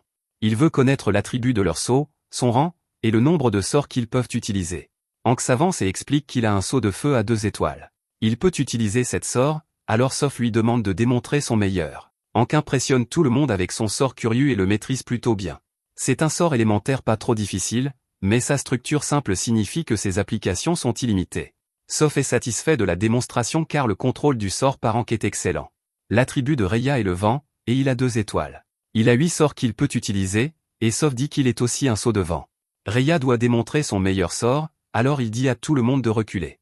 Son sort de vent est immensément puissant, et sa simple préparation impressionne tout le monde. Lancer l'attaque est encore plus impressionnant, et Soph dit que c'est de la magie intermédiaire. Ce sort recueille la puissance magique dans l'air et la transforme en vent pour la libérer. Reyes est la suivante, elle dit donc que son attribut est la lumière à 3 étoiles. Elle peut utiliser 5 sorts, et Kunon n'arrive toujours pas à croire qu'elle est une rare utilisatrice de lumière. Ce qui est encore plus étonnant, c'est qu'elle a 3 étoiles. Rhea dit que son meilleur sort est la magie de guérison, mais elle ne peut pas le démontrer car personne n'est blessé. Elle utilise plutôt une attaque, et Kunon est choqué par sa rapidité. Kunon est le dernier participant, il explique donc qu'il a 2 étoiles pour l'eau. Il n'a que 2 sorts qu'il peut utiliser, et tout le monde est surpris. Ces 2 sorts sont Aori et Arubu, et ce sont tous les 2 des sorts élémentaires. Malgré le fait qu'il n'ait que 2 sorts, Soph dit qu'on lui a dit de rendre l'examen de Kunon particulièrement difficile. Il révèle qu'il y avait 2 lettres de recommandation pour Kunon. L'une venait du grand maître des sorciers royaux, mais la demande de rendre l'examen de Kunon plus difficile venait du maître de Kunon.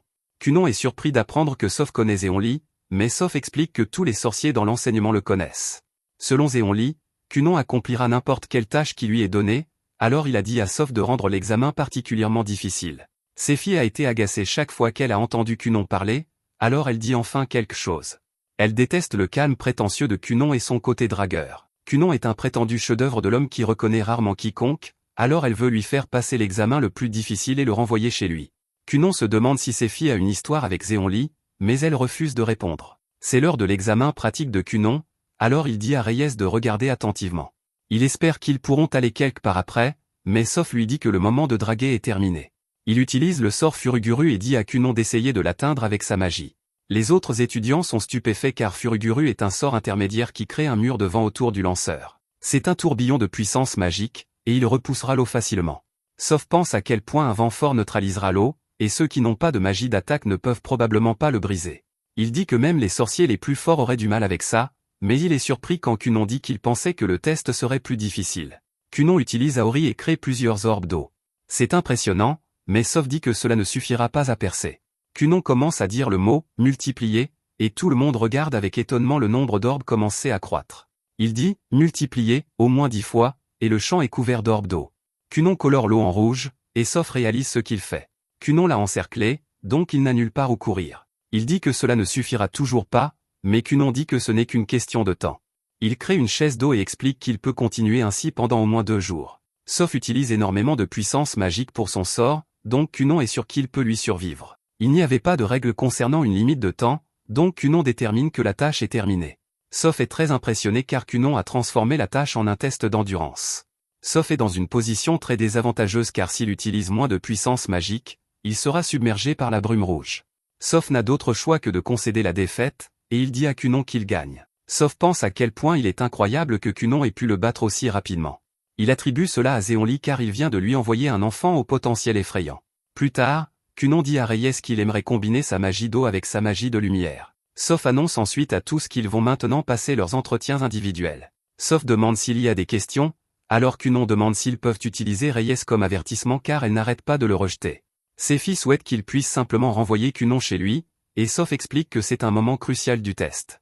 Hank sera le premier à être interviewé, donc on l'emmène. Kunon se demande qui l'interviewera et aimerait savoir de quoi il s'agira. Il se demande si ce sera sur le genre de femme qu'il aime, mais Soph explique que les sujets peuvent varier. Reyes est appelé ensuite, et Kunon se demande s'ils seront libérés après leur entretien. Soph dit que oui, alors Kunon rappelle à Reyes qu'ils se reverront en cours. Reyes est emmené, alors Kunon dit à Soph qu'il préférerait être seul avec une femme. Soph devient sérieux et révèle qu'il a remarqué quelque chose pendant l'examen pratique de Kunon. Il a pu dire que Kunon avait une prochaine action en tête au cas où il y aurait une limite de temps. Kunon confirme et dit qu'il allait utiliser quelque chose avec une infusion d'érosion. Soph est à nouveau étonné car Kunon allait éroder sa magie de vent et la fusionner avec sa magie d'eau. Cela aurait interféré avec sa puissance magique afin de prendre le contrôle de son vent. Kunon n'était pas sûr que cela fonctionne, mais il sait que l'eau peut pénétrer la plupart des matériaux. Kunon croit que l'eau est l'attribut le plus fort, mais il n'a pas encore réussi à battre Zéonli avec, donc il ne peut pas encore l'affirmer. C'est pourquoi il veut beaucoup étudier ici et surpasser son maître un jour. C'est au tour de Kunon d'être interviewé, donc Sephi l'emmène dans une pièce. Kunon se demande ce qu'il y a à l'intérieur car il sent du vent sortir de la porte. Sephi explique que personne ne le sait avec certitude, mais pour faire simple, c'est la nuit au-delà de la porte. Sephi dit qu'elle peut venir s'il le souhaite, mais Kunon dit qu'il ira bien. Il est absolument fasciné, alors il entre. Il fait très sombre à l'intérieur, et Cunon ne voit rien. Sa puissance magique ne détecte rien, et son œil de verre ne voit rien non plus. Le sol est en terre, et il sent le vent. Il sent l'herbe et la terre, et il suppose qu'il y a un ciel plein d'étoiles au-dessus de lui. Soudain, un être dit que Cunon doit être l'élève de Zéonli. Cunon perçoit des créatures autour de lui et détermine quelles sont sept au total. Cunon se présente, et l'être dit que Zéonli était un prodige qui l'a forcé à le reconnaître. L'être s'approche de Cunon, mais Cunon lui demande de ne pas s'approcher de lui. Cunon explique qu'il a une fiancée, donc il ne peut pas s'approcher d'une autre femme. L'être fait remarquer que Cunon draguait Reyes sans arrêt, mais Cunon dit qu'il voulait juste en savoir plus sur sa magie. L'être explique qu'il est bien plus âgé qu'elle, mais Cunon dit qu'il ne change jamais sa façon de traiter les femmes en fonction de leur âge. Cunon active même son charme maintenant en disant qu'il est sûr que cet être est un sorcier talentueux. L'être demande à Cunon s'il a appris quelque chose aujourd'hui, et il dit que oui. La magie qu'il a vue était nouvelle pour lui, et il aimerait l'appliquer à la sienne. L'être aime l'énergie de Cunon et dit que l'entretien est terminé. Cunon est libre de partir et il sera placé dans la classe avancée. L'être se présente comme Gray le sorcier et dit à Cunon d'étudier dur. Il commence à expliquer ce que l'avenir lui réserve, mais Cunon est impatient de poursuivre sa journée. Ailleurs, Soph lit une lettre de Zéonli. Zéonli dit qu'il est très fier de Cunon car il est unique en son genre. Zéonli a confiance en ses capacités et il est sûr que Cunon surpassera Soph dans quelques années. Zéonli a fait beaucoup de choses quand il était à l'école, donc il espère qu'ils ne s'en prendront pas à son élève. Il espère qu'ils laisseront du temps à Cunon pour qu'il puisse devenir un fauteur de troubles comme lui. Rinko arrive pour saluer Cunon et lui demande s'il a déjà rendez-vous avec une autre fille. Soph le regarde partir et dit qu'il est sûr que Cunon deviendra un sorcier. De retour avec Gray, elle pense à comment Cunon a essayé de voir quelque chose pendant qu'il était ici. C'était encore inachevé, mais il a utilisé un sort que Gray n'a jamais vu auparavant. Gray a hâte de voir ce que Cunon peut faire, et elle rit comme une folle. Merci d'avoir regardé mon récapitulatif. N'oubliez pas d'aimer la vidéo.